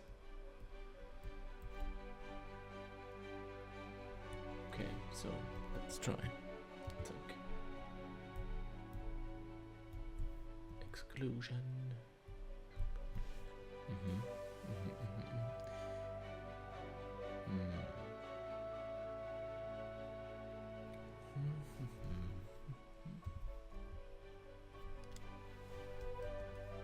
Oops.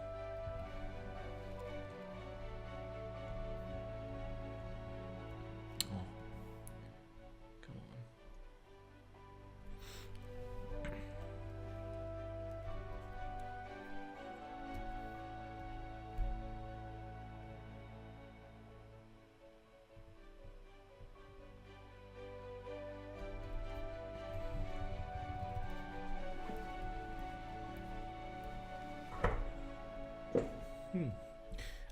I feel like this color here is really interesting.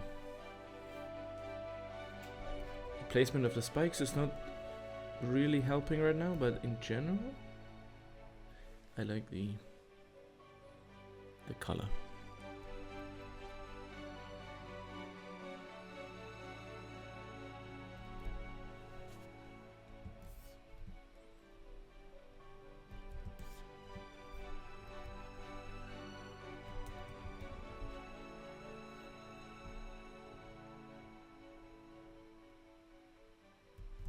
Hard light.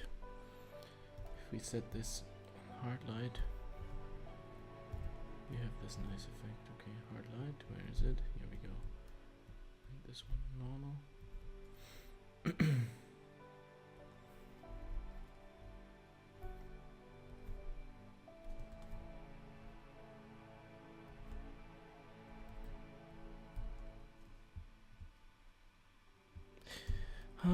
I feel like if it's brighter, we can add brighter ones as well, but I feel like it needs to be quite dark.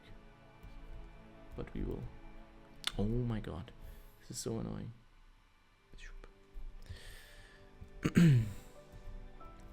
It's more like the placement at the moment. I feel like we need to figure out how to place those so they are not distracting.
Thanks for all the new follows, by the way.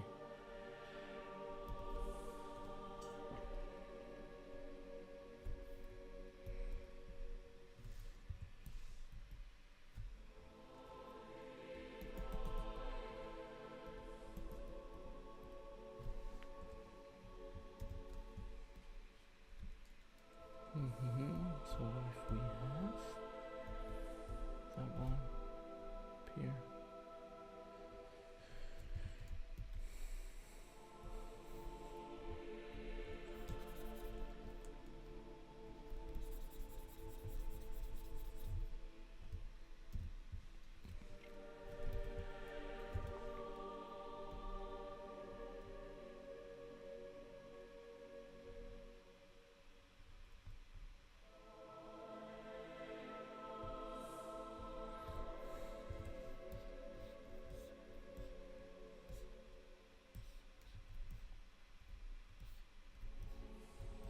Oh, this is nice. With the brightness, the bright spikes combined with the dark ones. This could be cool. Okay, I think we are done.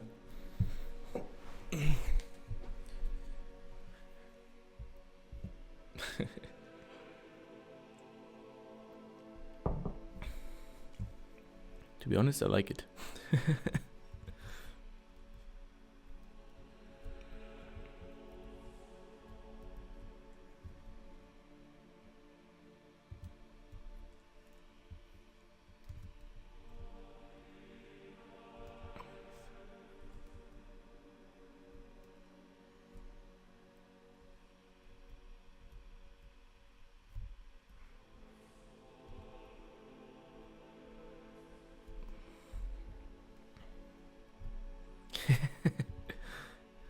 Now we have the Godzilla vibes again.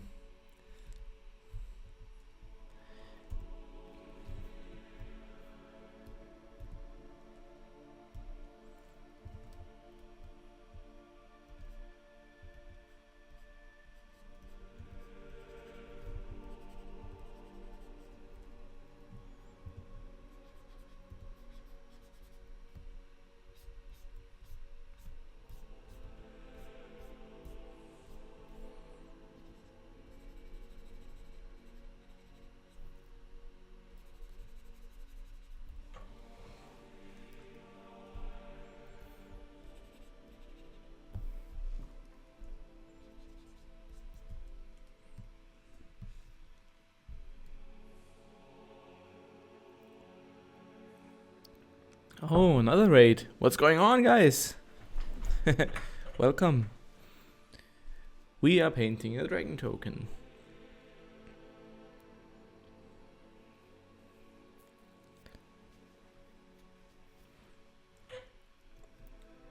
Where are you guys coming from? What did you do? Did you have a nice stream?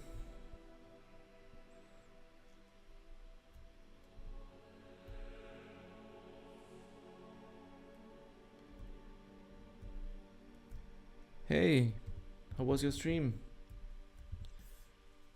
Thanks for the raid.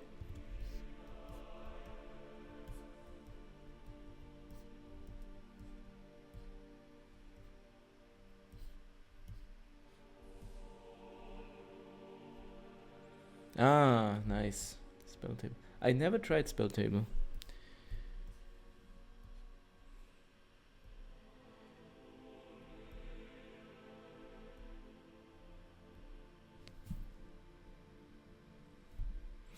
Hey. You're currently playing around with elements to enhance the epicness of this dragon here.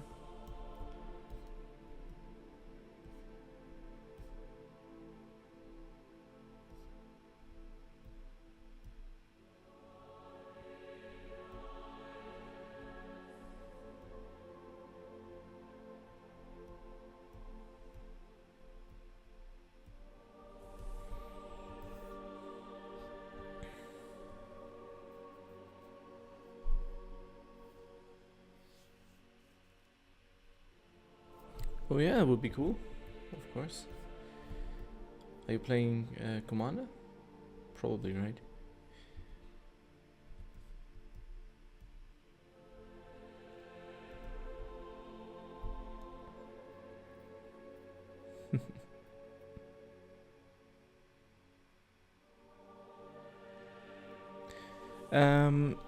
This token is not specifically for one specific card. It's more like a generic 5/5 dragon token, which you create through several cards. So I felt like this is a good start, good dragon start. Let's put it like that.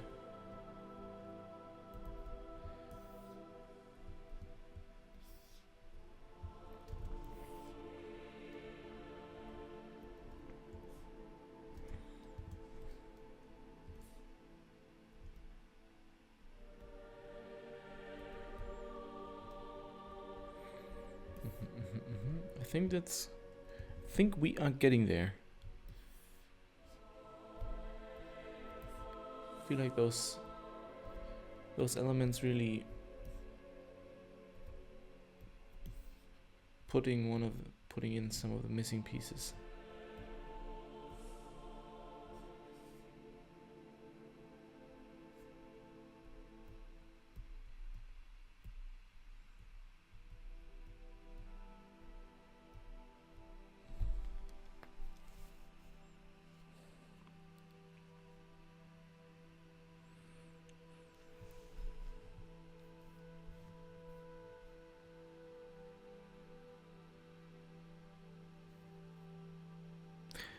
At the moment, the shop is Patreon. So if you're interested in getting tokens, you can check out my Patreon and you can see the different options there. For this month, you get the dragon, and as an early bird goodie, you also get a knight and an angel token. You can see it all on Patreon.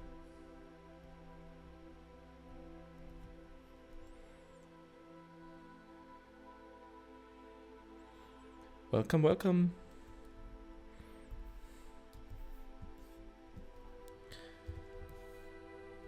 So I feel like Wednesdays are better streaming.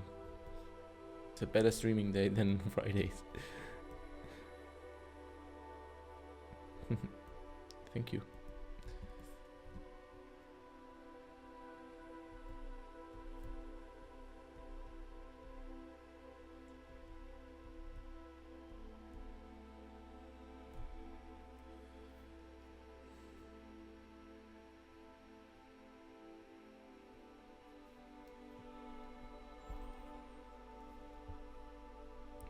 Save this one real quick.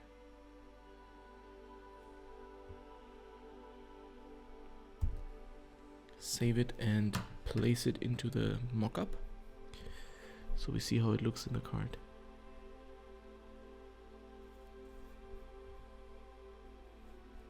I think the rating thing is really cool, so you can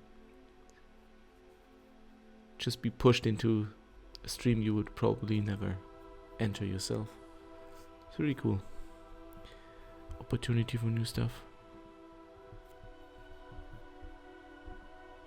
Do you need to end the stream and raid, or do you need to raid and that ends your stream?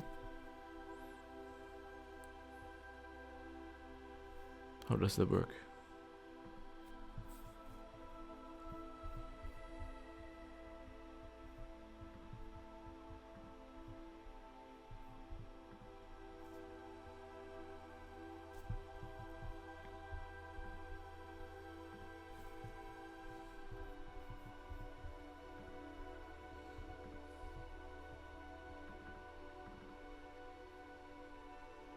Right in that end, and then end. Okay, cool.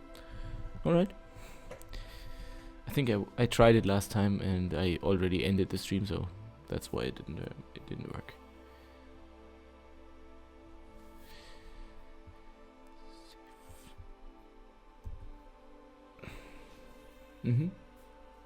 Okay.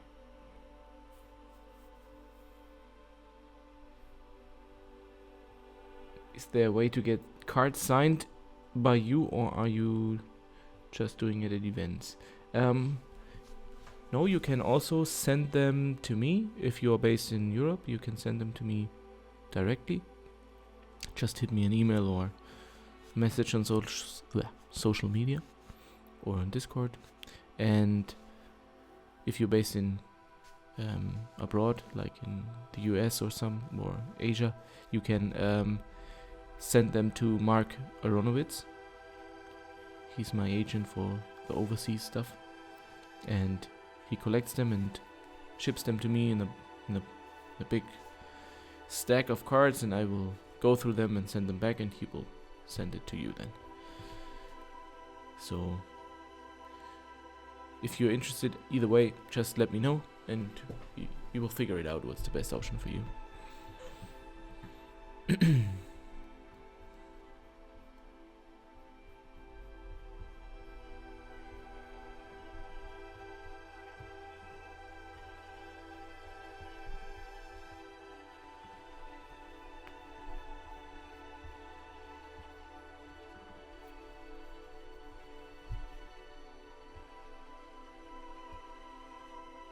Oh yeah, if you're in Germany, that is super easy. Then you can just put them in an envelope and send them over.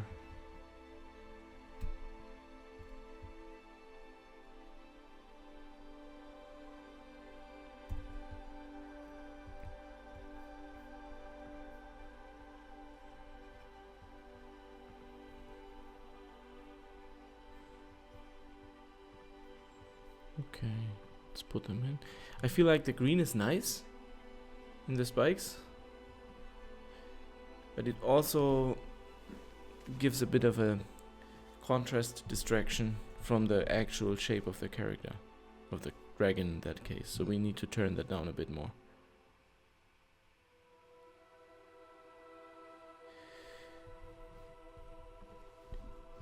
It's like, it's €5 or dollars, depends on where the event is happening. If you send them to me, it's euros. So it's for a normal one. I will put it in here and 10.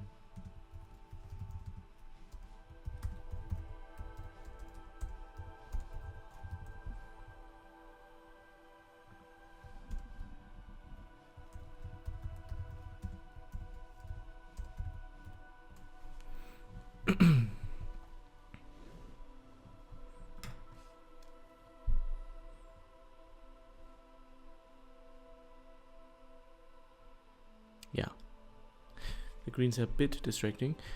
We don't, I like them, so we will probably not get rid of them completely, but at the moment I also feel like they are a bit more too distracting, especially if you want to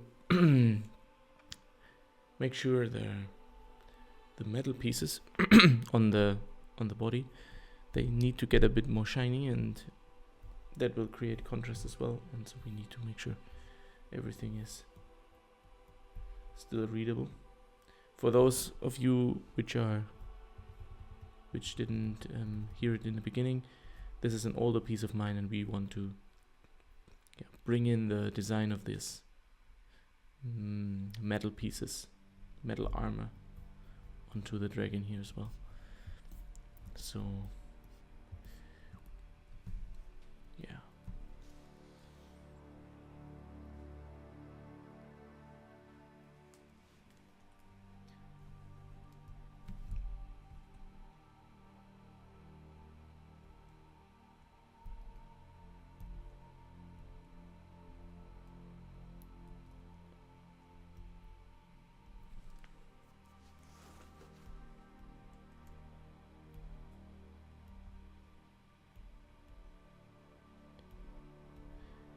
There's this nice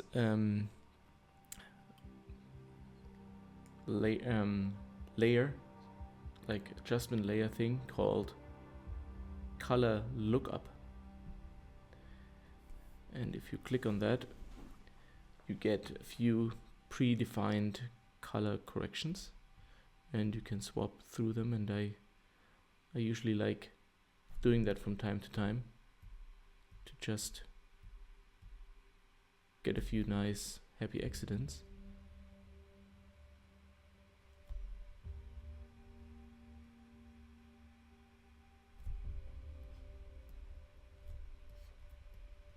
Oops. Oh, damn it. Photoshop window is always jumping around. Would it be better to with blue instead of green? I like the green since it's a complementary contrast of red, but blue would be also an option, of course.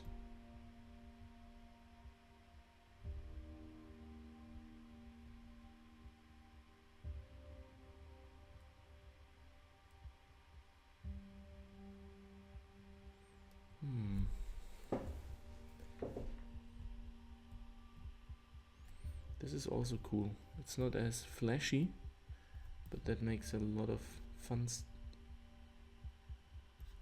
opportunities for shiny effects in the middle.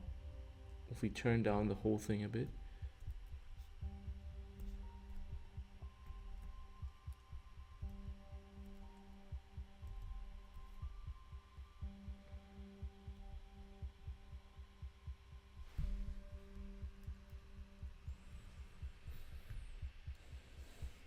Thank you. I'm glad you like it. Thanks for joining. Have a good night.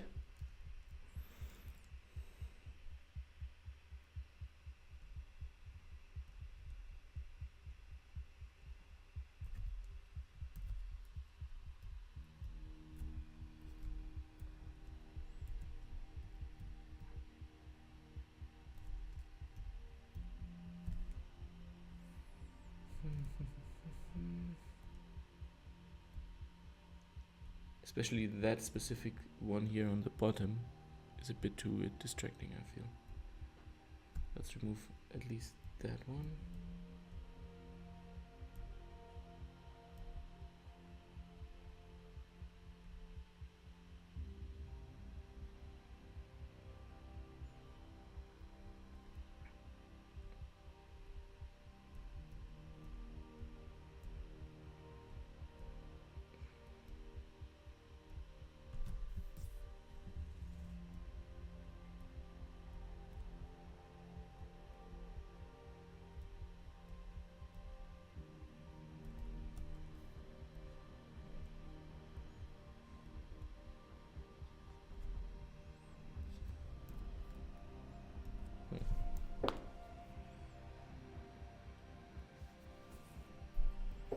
Good night.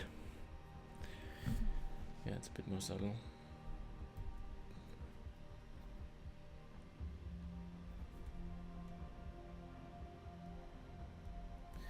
We will bring back the greens.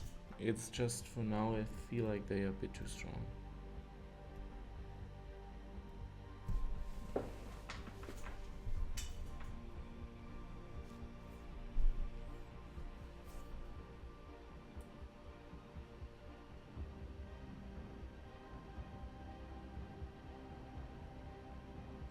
Sure, you're welcome. Thank you. Thank you so much. Have a good night.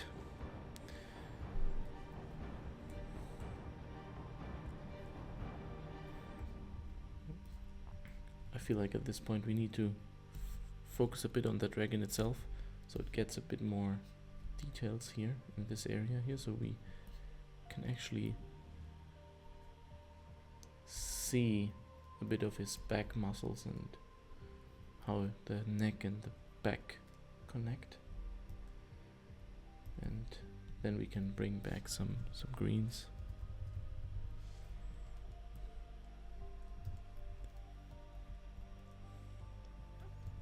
And as mentioned earlier, I really liked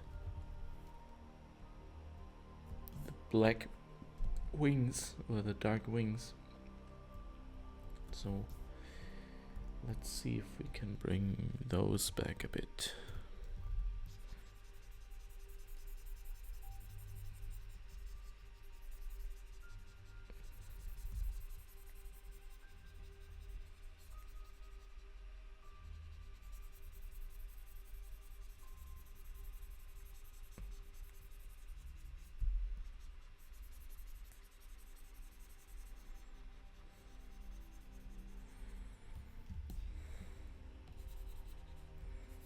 I really liked the contrast between the wings inside the circle and the wings outside the circle, that there's a hard cut.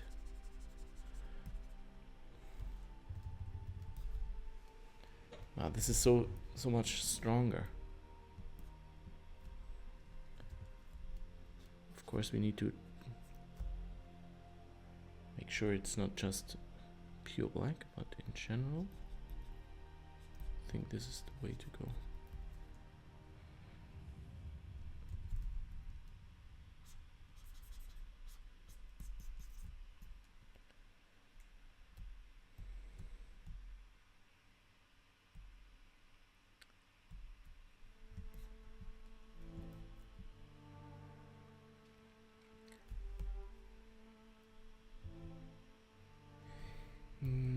What I just came up to my mind is if we push everything up there a bit.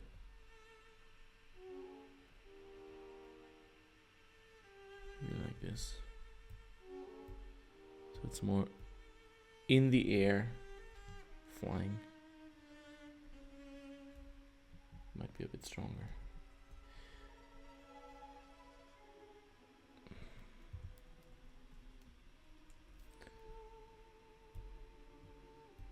But we need to be careful with the black. We need to turn that down a bit so we can actually see the wings underneath.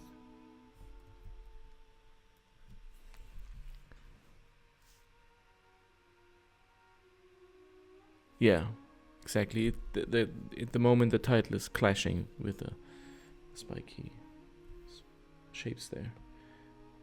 Just need to be careful with the black wings, so I need to first of all make sure I don't merge everything.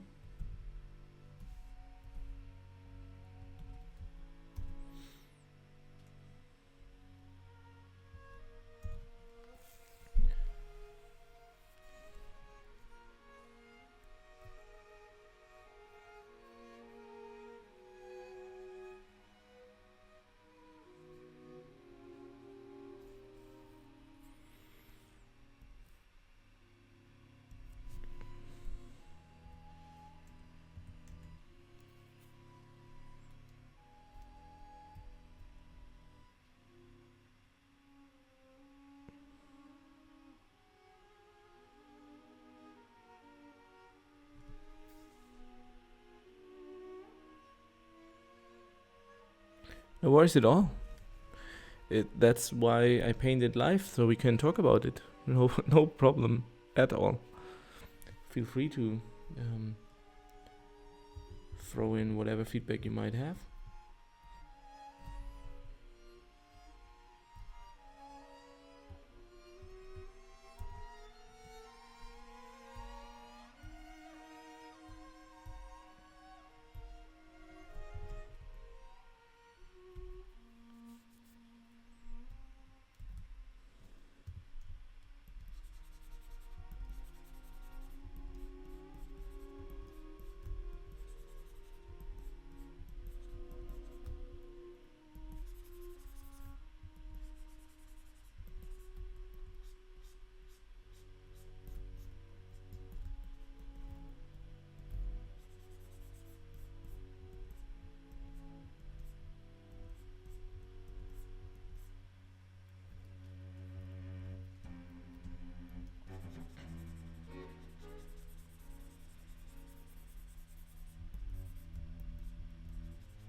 Okay, let's see if we can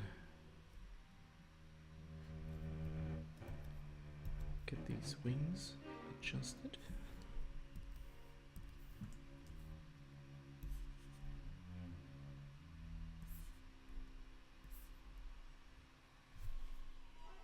I like the subsurface scattering at the bottom of the wings with the skin and the arms more visible.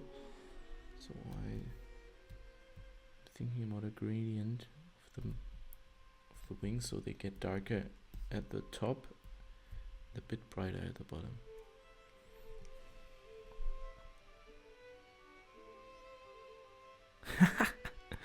Yeah, like a sword. Yeah, that would be actually pretty cool. We can quickly try. I'm all for swords everywhere, so.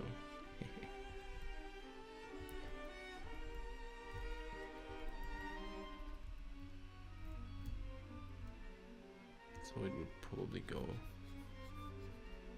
like this.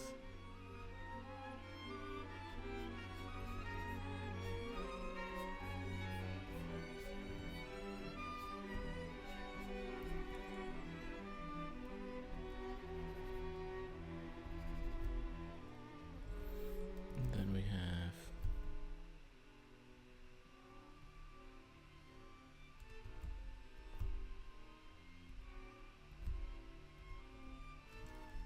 beam like this.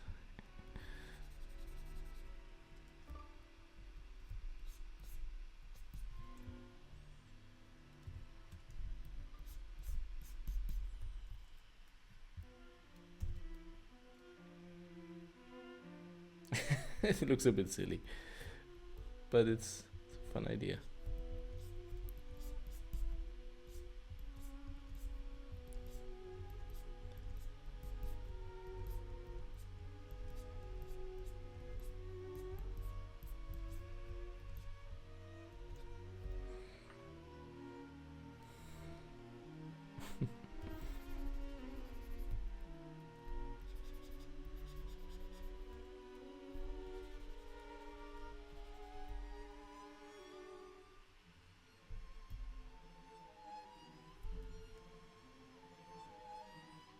Laser swords. Of course. What else? Have you ever seen a dragon spitting out something else? It's always laser swords.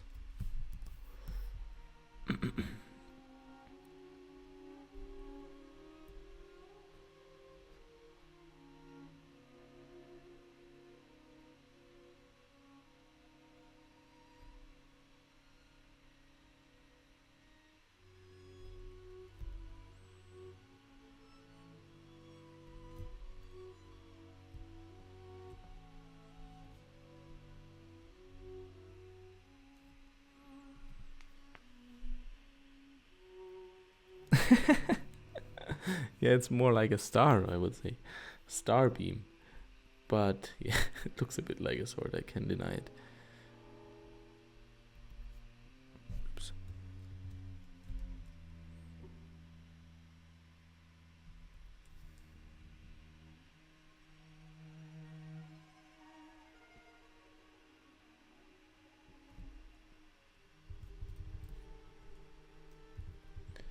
Cool circles are the best. By the way, guys, do you see the selection line? I just have a circular selection line in the center of the piece. Do you see that?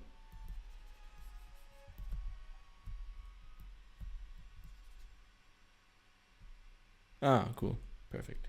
Nice.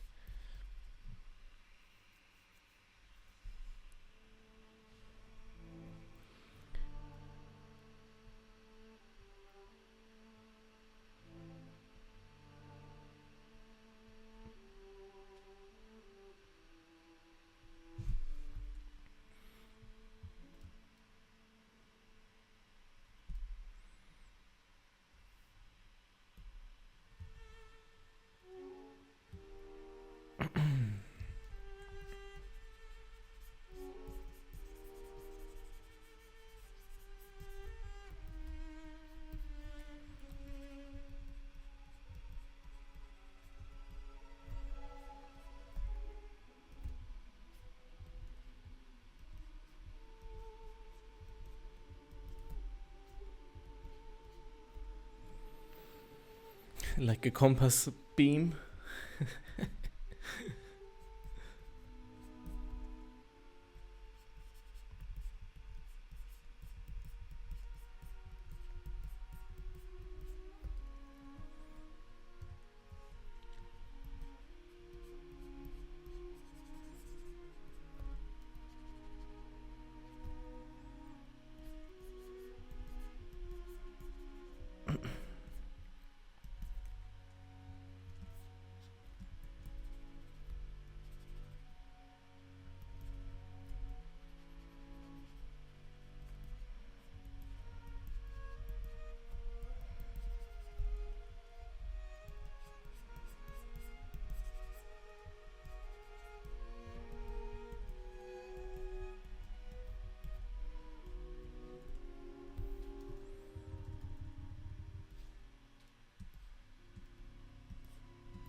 Cocktail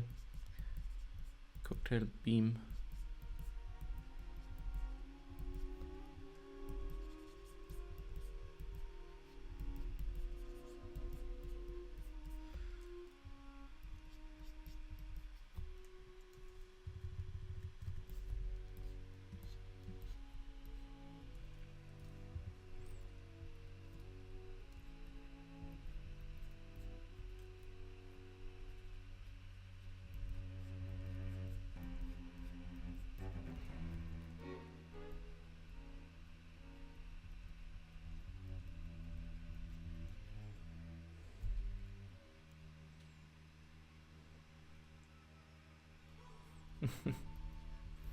Thank you for joining the stream.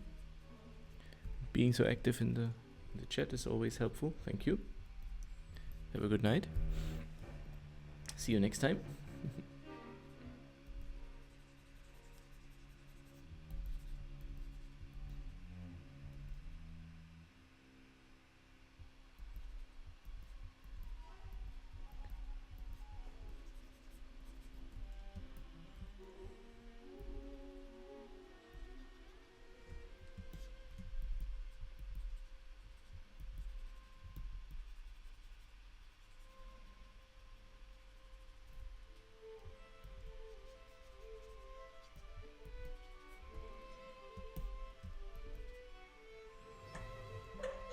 Thank you, yeah. It's the brush is from a friend of mine.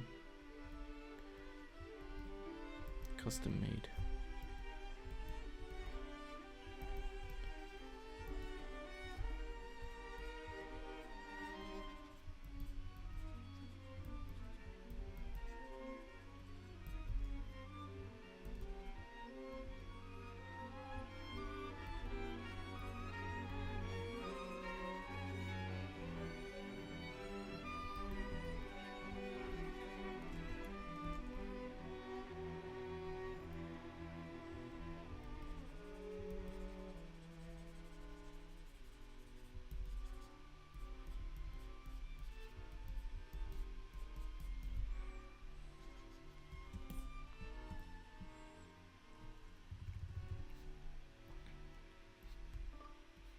Yeah, I feel like this ring here in the middle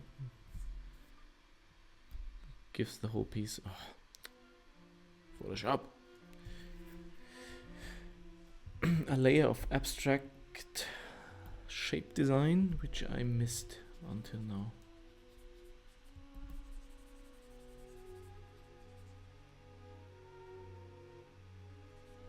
Yeah, testing new brushes is important, so it's the tool you use for a lot longer than those 2 hours, so it's worth spending the time. And finding new brushes is always interesting. Can have a lot of impact.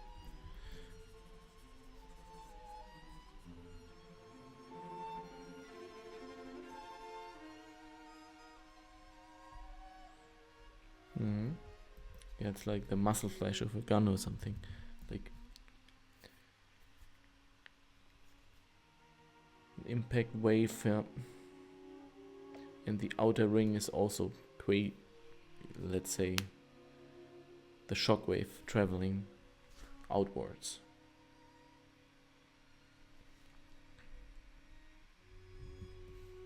Yeah.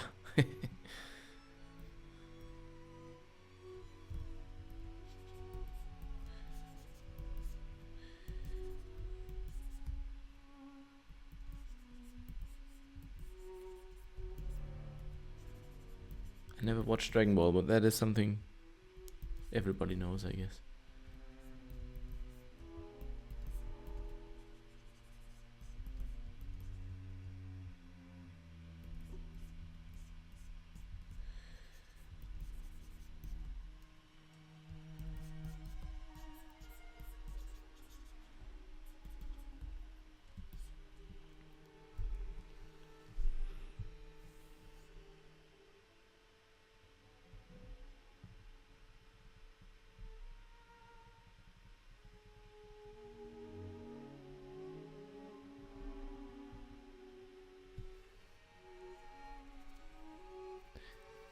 Red is the best.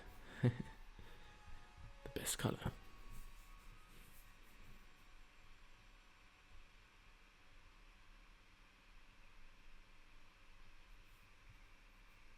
Hmm.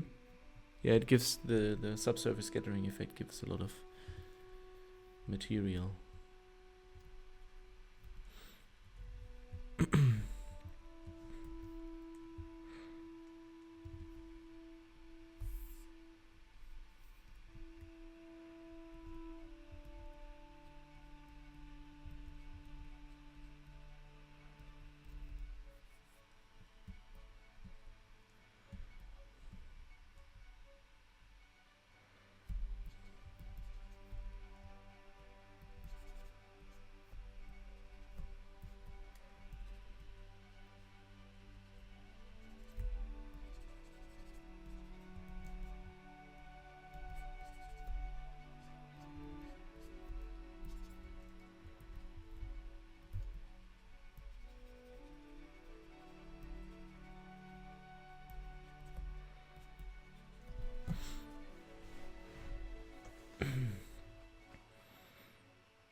Now I will go through my whole down my whole layer stack, and I will add this shape as a layer so I can access the circle later on if I need it again, because I now want to paint want to get rid of the selection, so I have saved the shape and but it's late, and I can now access it at any time by clicking on the layer.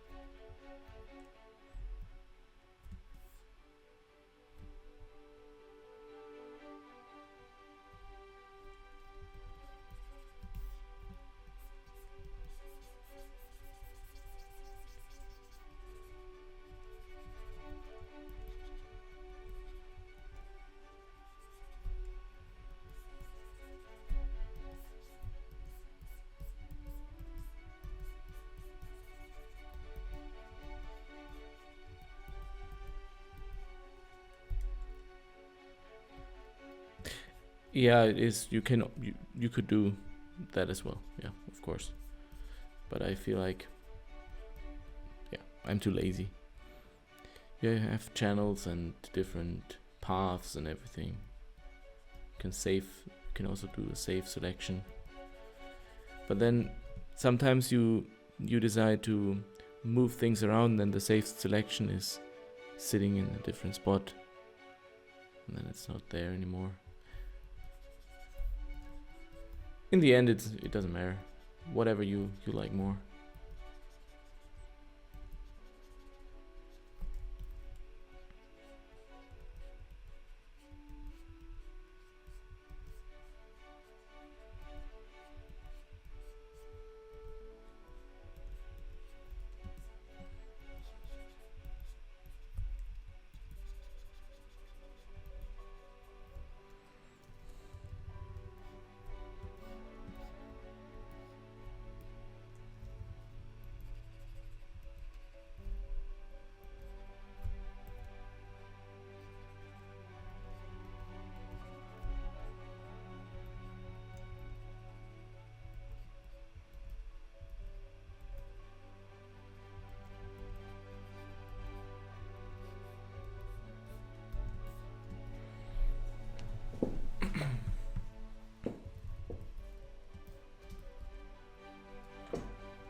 It was just a very messy selection here, the teeth. At the beginning we just did a lasso tool selection.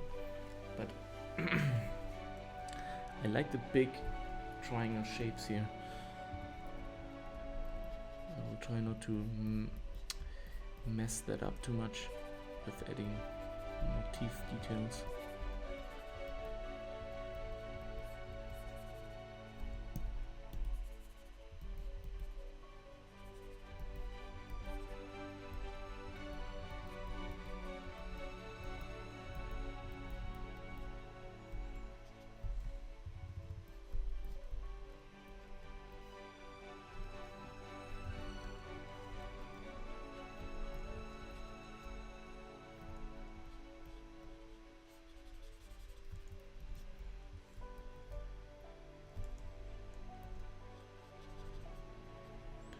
Teeth could be actually metal pieces.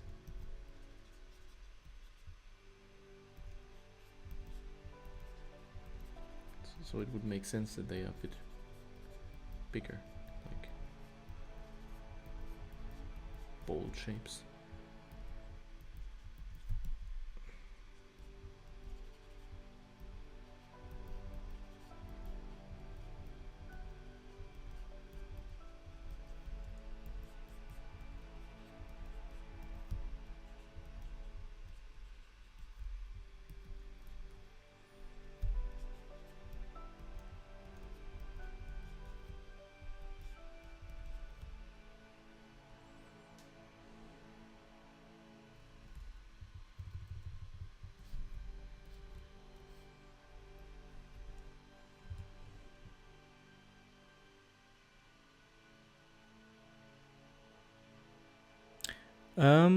Which noise do you mean? Is it a fan or something? That could be, yeah. The laptop is a bit blowing up right now, yeah.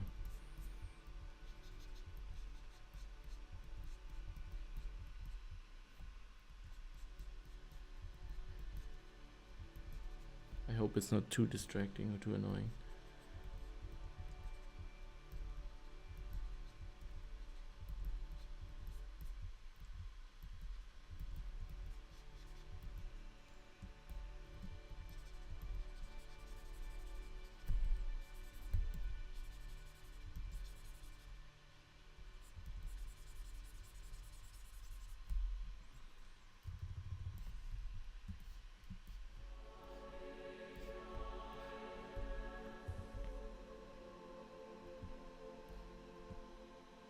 Okay, cool.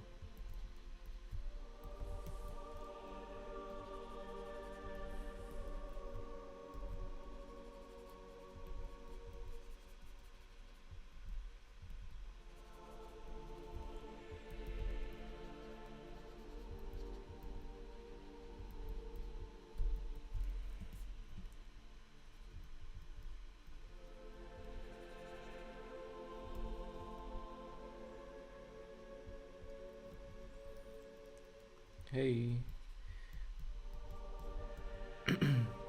Welcome, welcome.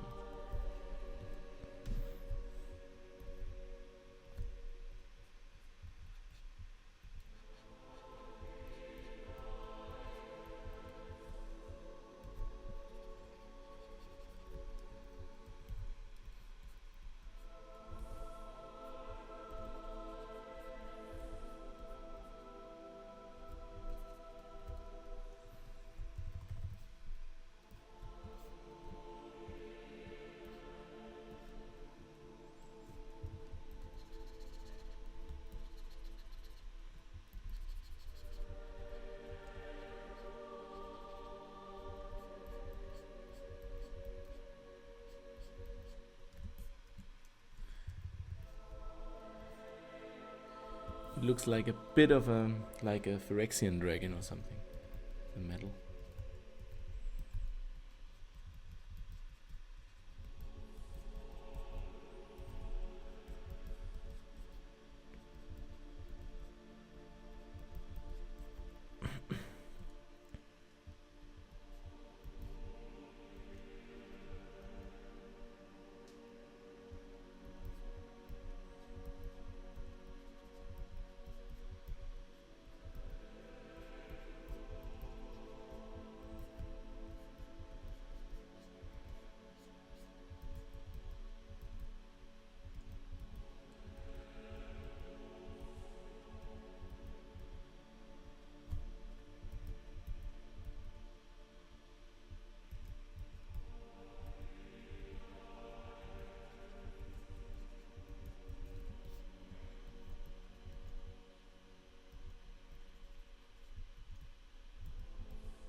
we could also,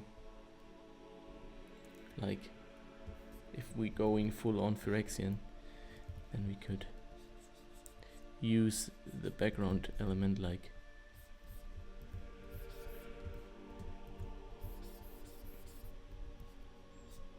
being a big Phyrexian sigil, the whole beam.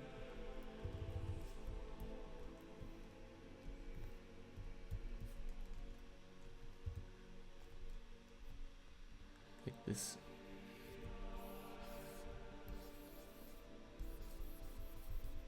Phyrexian. Not sure.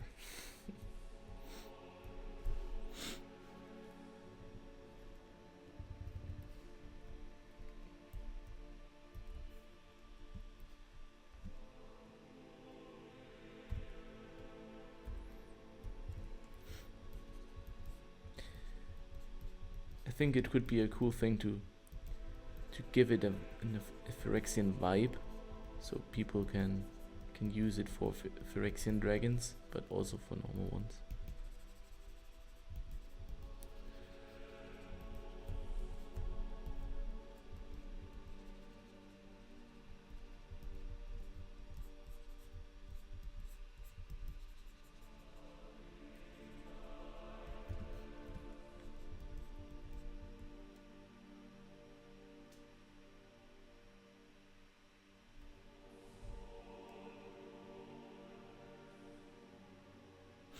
Oh, nice.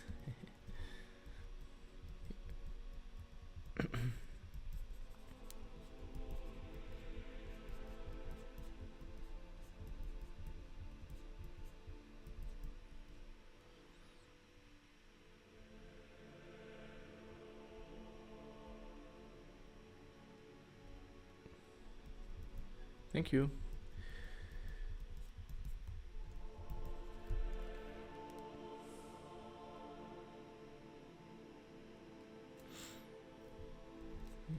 Yeah, we're having a lot of fun with that one here.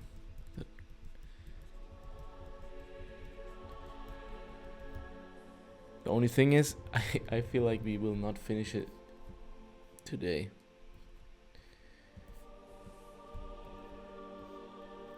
So maybe there's a part 3 on the horizon.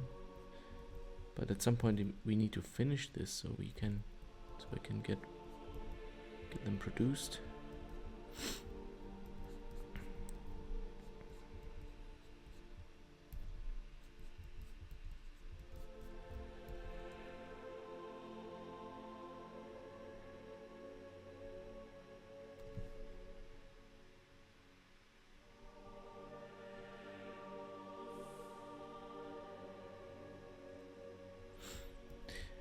Yeah, third stream would be probably cool, the best, most cool option, since we would have a consistent start to finish video, but the question is if I have time to do another stream this or next week, or if we should already start with the next one. I think one stream should be possible.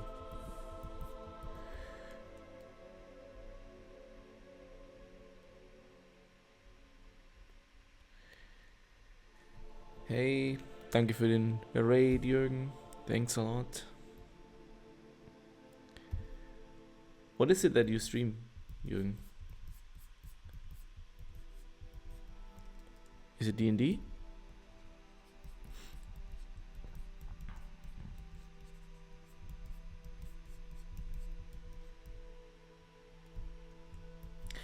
This is a raid intense stream today. 3rd raid. Very cool. Magic drafts, of course. Oh yeah, of course. Of course. Cool. In arena online? or paper magic?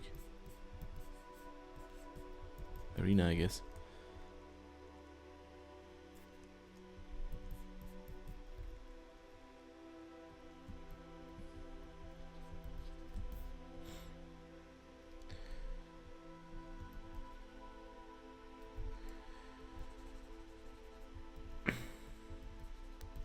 Would be hard to stream paper magic, I guess. Paper streams. Yeah, welcome raiders. We are painting a dragon token. That's how it looks like at the moment, and Photoshop is already. Yeah. I feel like the details we just added do a lot to the whole illustration.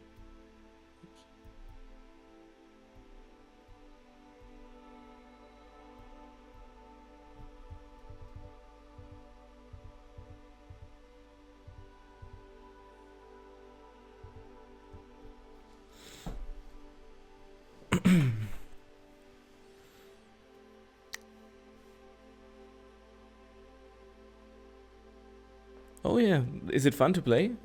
Ether Drift? That's good to know. I would have. There's a long time since I did a draft, which is actually my favorite format. So it's a shame.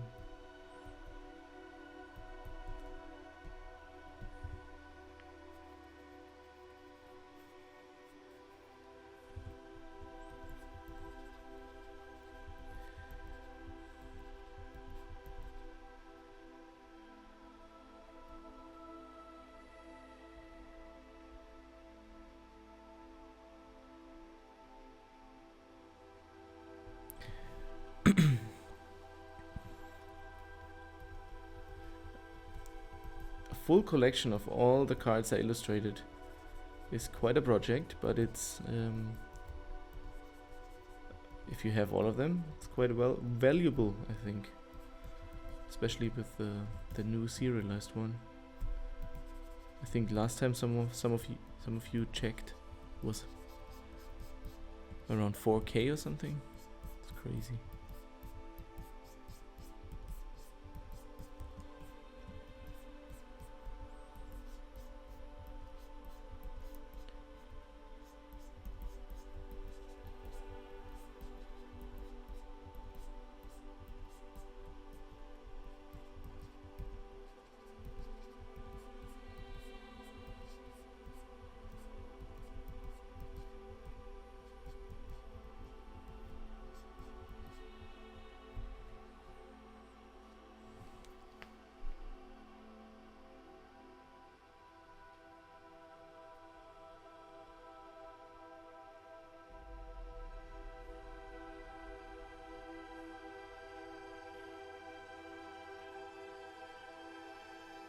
Yeah, I can imagine. Yeah, the serialized ones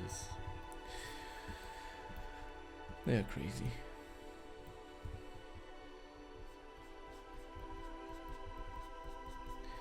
I guess we can say a selection without the serialized cards is still a complete selection.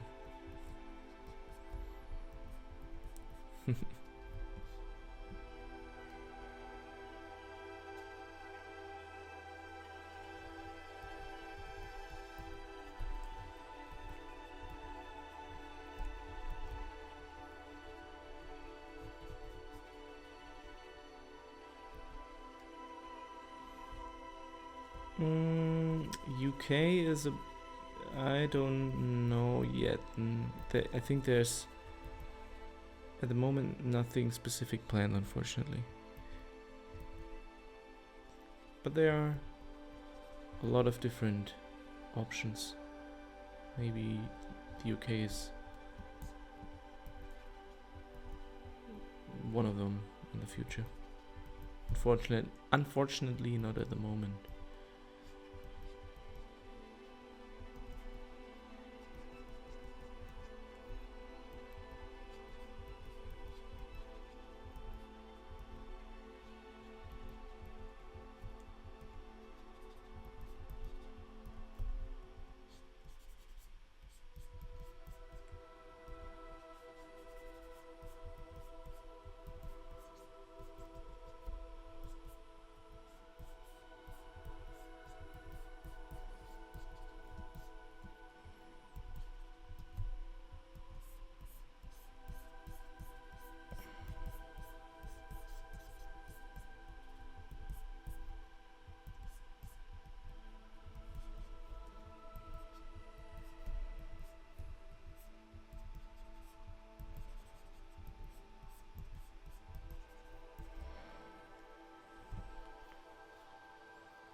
You can send them to me, and I ship them back to you, signed, if you like.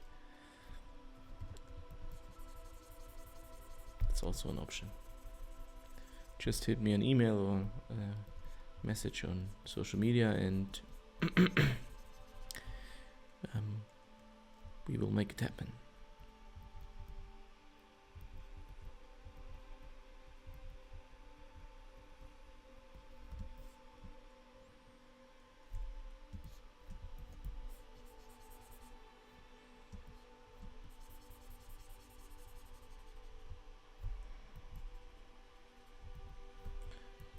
Now we are at the fun stage where we can really design the different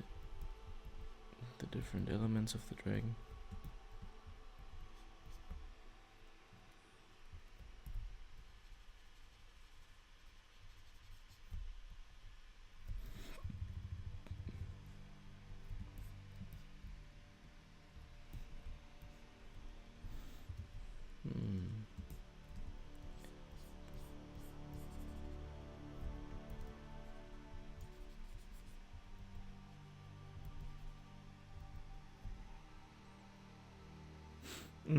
The tablet is an Huion canvas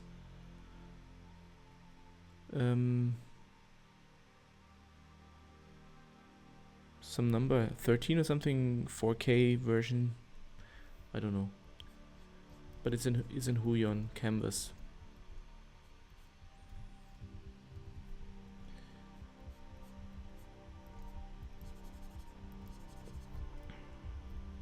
I worked with a Cintiq before, but I like this one more actually.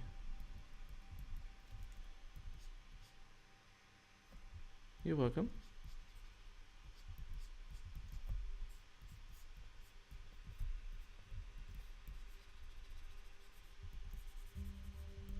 I feel like this is a bit more responsive actually. I hate it if the brush is lagging behind. I tend to pick the colors really fast, and it's even too fast to really choose the color on purpose, but I just pick and paint, and if the color picker is too slow, then the whole process doesn't work anymore. And I felt like this is way better with a Huion than with the Cintiq. Here in the stream it's a bit laggy, because of the screen capture, but usually it's really smooth and fast. Oh yeah, and it's way cheaper, yeah.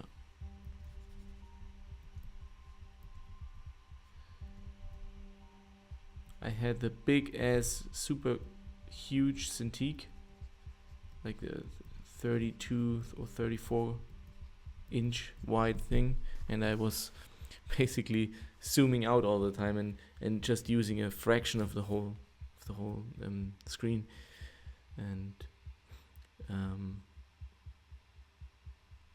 then I decided I want to scale down a bit so I can also take it with me when I travel or something. And so I looked up Cintiqs in a much smaller screen size, and there were, of course, the ones with I think 14 inch or something, 16 inch, and I wanted to get one of those, but they were not available at that time. So I thought, okay, if it's not a Cintiq, what else can I get? And that's what I ended up discovering Huion, because I heard of the tablets before, of course, but I never owned one myself. And I thought, okay, if I cannot get a Wacom tablet, I can try that one then. And that was the last day of Cintiqs in my workflow.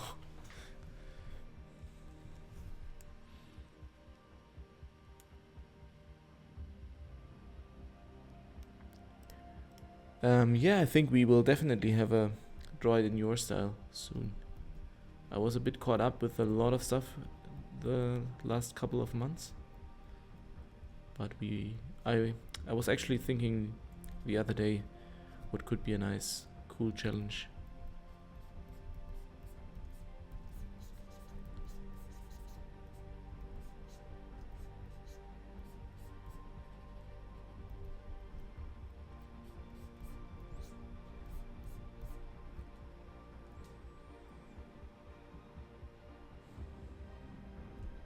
Yeah, that's a really, really cool way of interacting with the community and everybody working together on a big amount of artworks. It's really cool. You can share stuff, I can share stuff, we can see cool interpretations.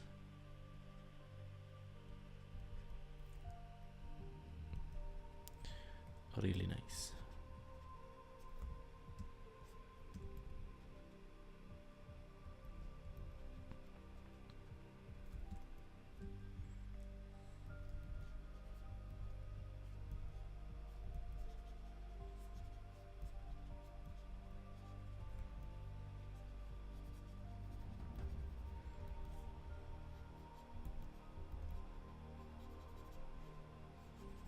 Yes, I feel like this is a good idea to have the metal pieces sitting here. Like if we look at the neck from the top, the metal pieces come out like this to the side and create this cool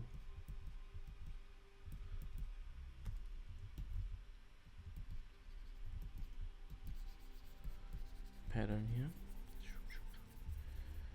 Probably those things sitting in the center, in the spine, will not be visible that much anymore here, but then those elements will come through more.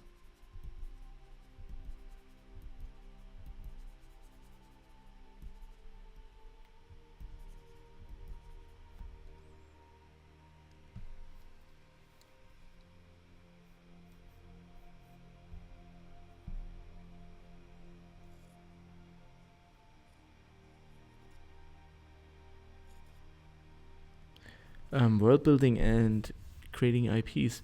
In general, this is a super fun thing to do. I did a world building project as my bachelor thesis back in 2016, and it was a lot of writing, reading, thinking, and not that much of drawing and painting, but super fun. And with the Nachthunger project I have going on, it's the other way around. I want to create a world by painting and not writing that much, or at least not write too much before the painting. So the world is created by the painting process, and it's being added more and more. So yeah, it's really cool. Okay, thanks Jürgen. Yeah, I will check it out.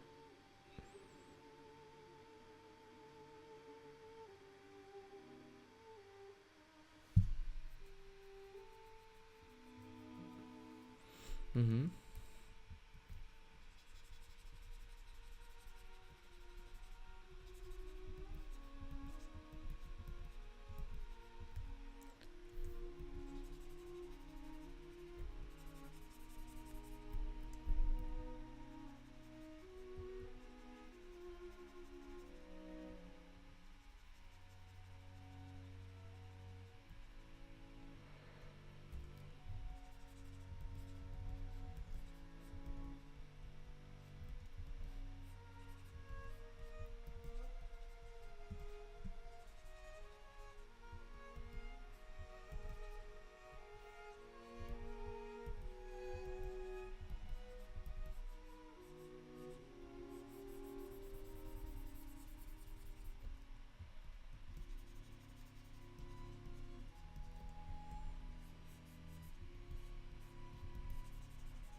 Have a good night.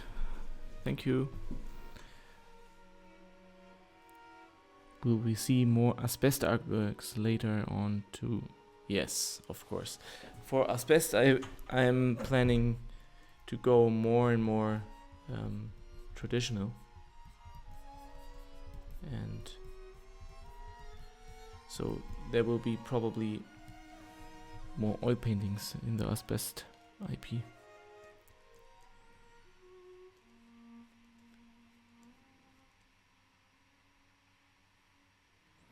For all the sets you've worked on for Magic, which one is your favorite? Ooh. I think New Capenna. New Capenna was my favorite. You have got any weird bots here? Not yet.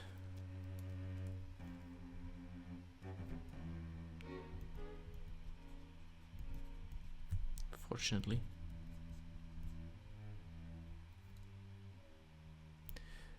Yeah. The aesthetics were just super nice.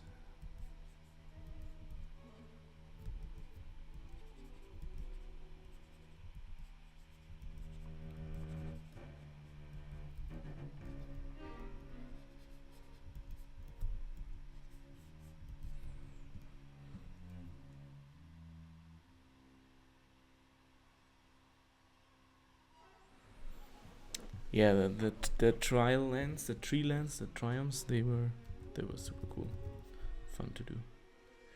Oh yeah, I feel like we're getting a nice design here with the metal pieces.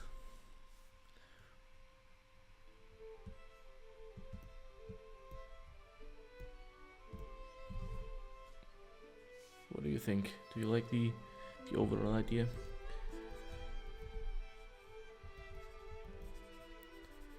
Now that we see it a bit better.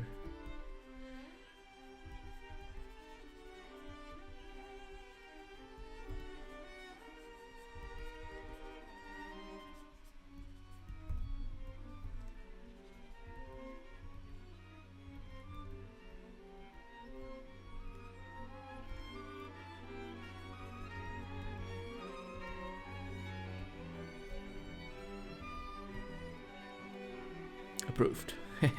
Thanks.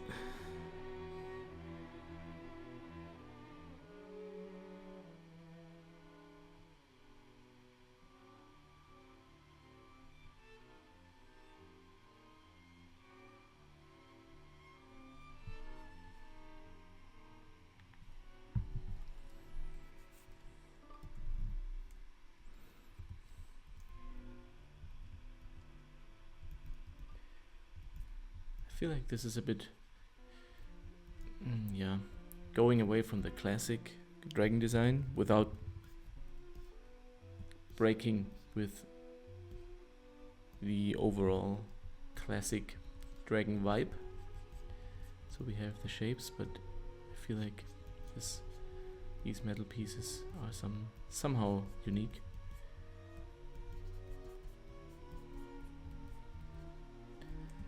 And they are super fun to paint. One of the reasons. They so satisfying to paint all the small intersecting shadows and shiny elements. Pure joy, I can tell you.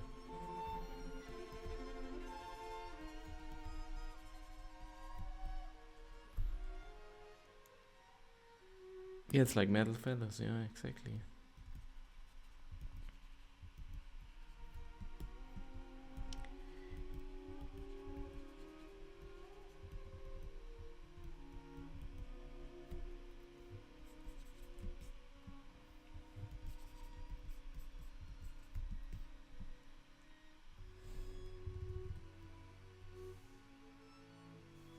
Thank you. Yeah, that game was fun, yeah.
Yeah, I get more and more happy with this piece.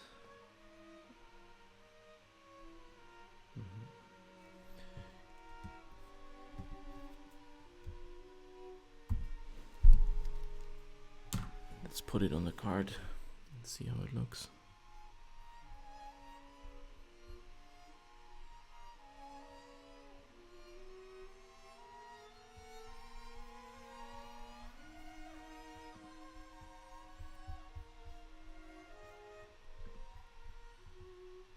The details made a lot of difference.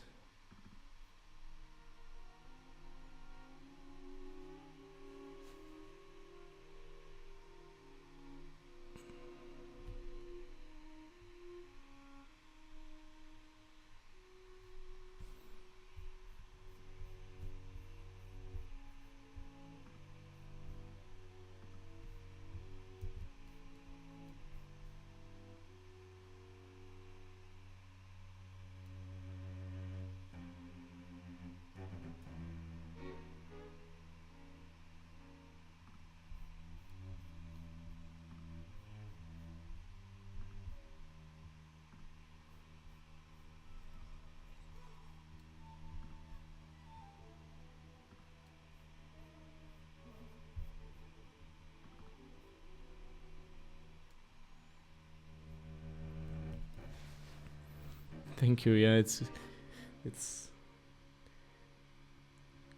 just so fun to paint these metal thingy spikes. I don't know.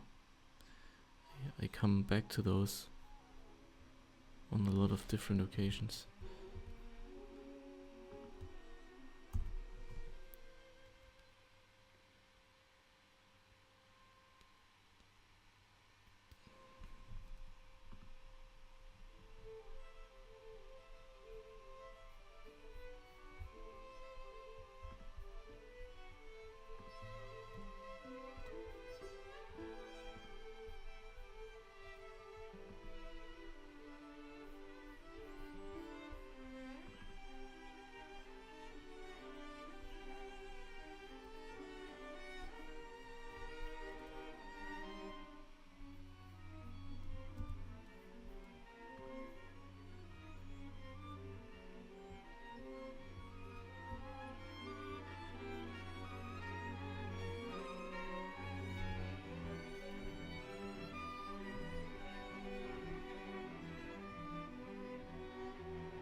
We could also give this guy some arms and give him a sword or something. I will quickly put it on the card, and then we will check how that could look like real quick before we call it a day.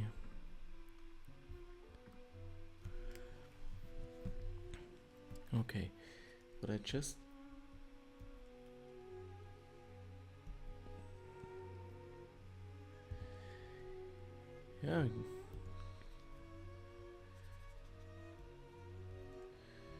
maybe we could add those arms. I feel like they are way cooler creatures if they have arms.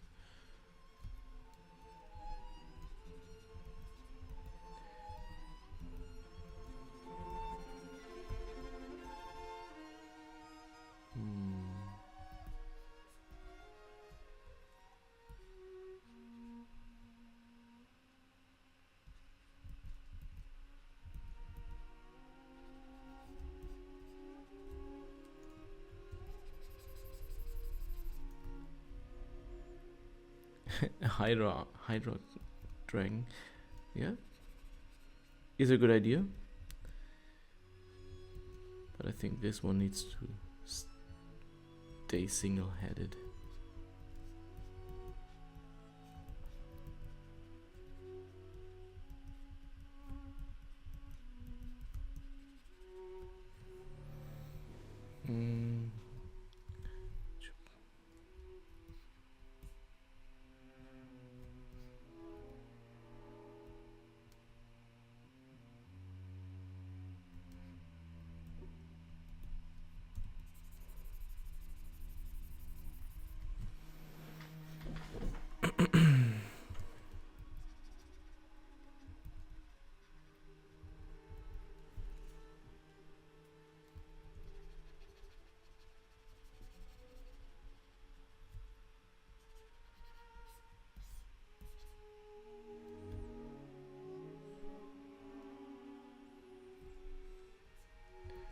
We could add a very subtle sword here in the bottom, like he's holding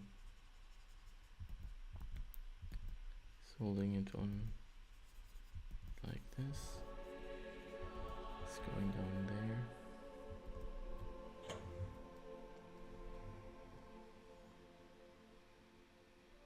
Or he is holding it like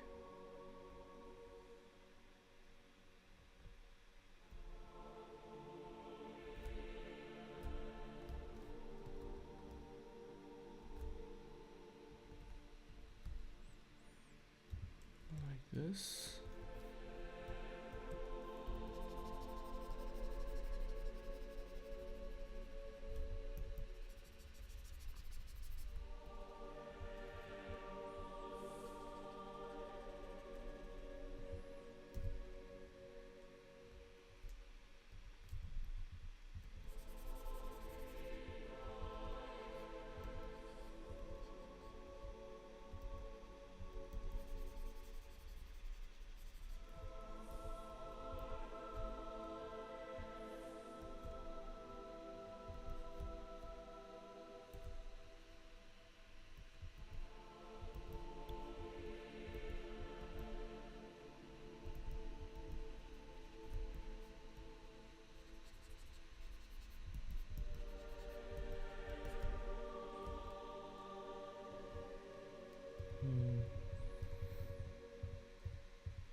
Holding a big two-handed sword like this.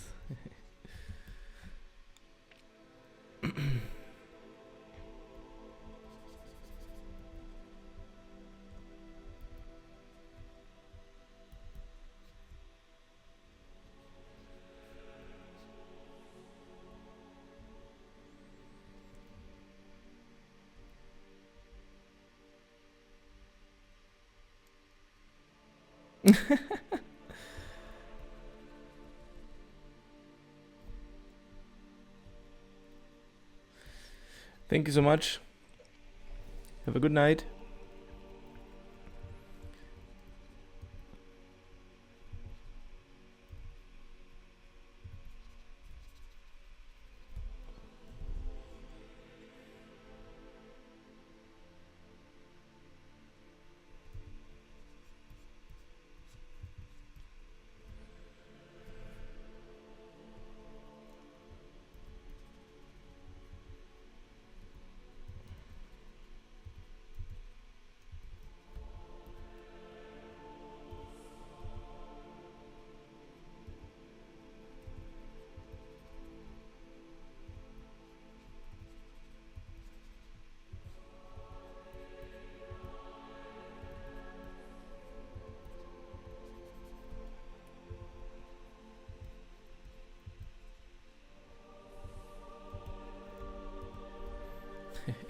Whatever.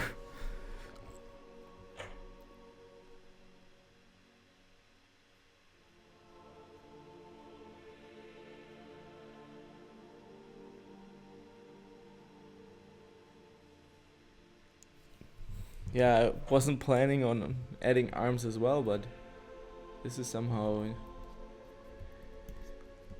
very satisfying.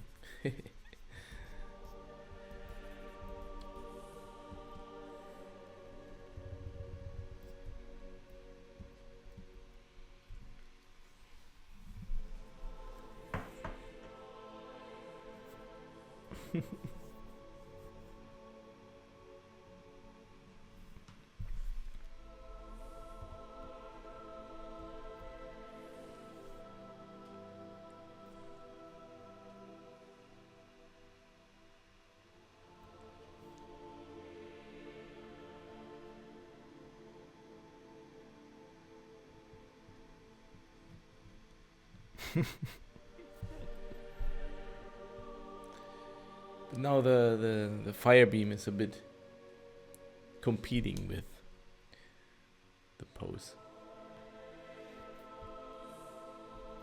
So probably the arm here needs to go at least.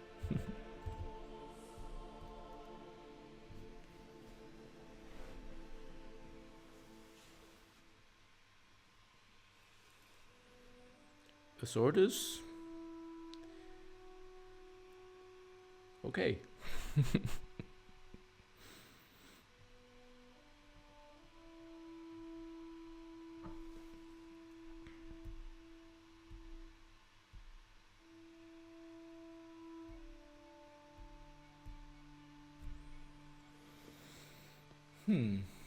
With or without the sword?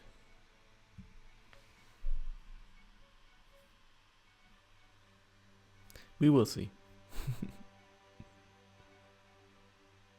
Yeah, exactly.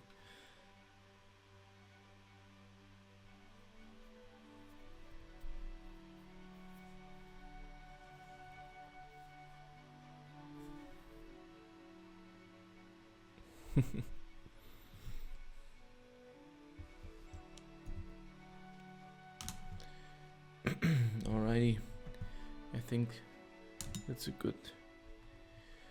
good thing to let it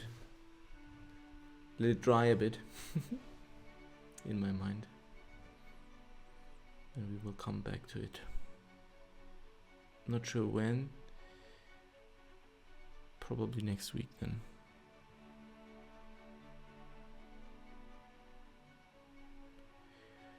Or tomorrow. Maybe. Not sure yet. It would be great to finish it this week, actually.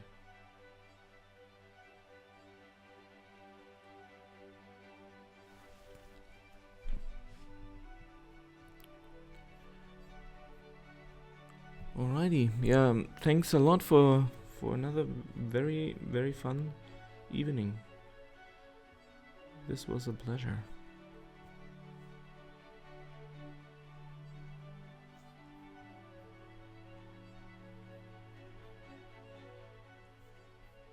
I hope you guys had fun.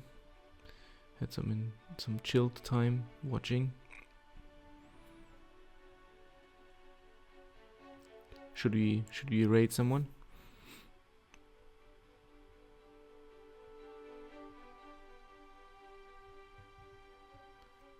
Thanks, guys.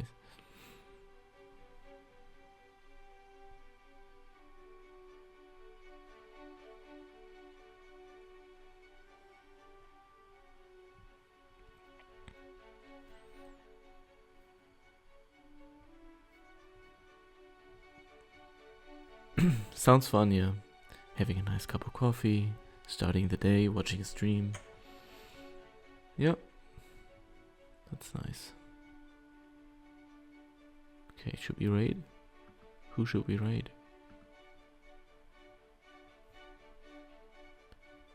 Should you raid an art account?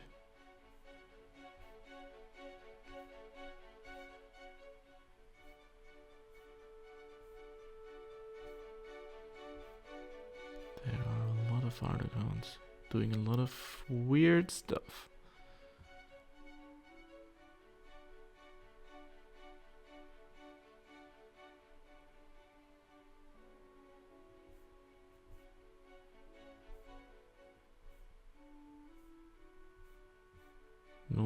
No dragon. I'm searching for another dragon stream.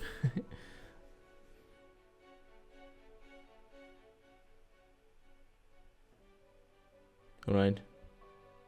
I just choose one.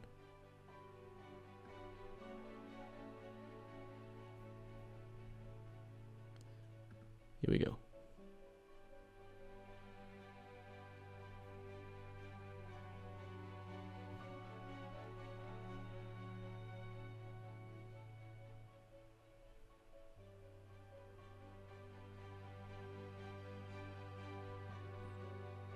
And let's go over there. See you next time.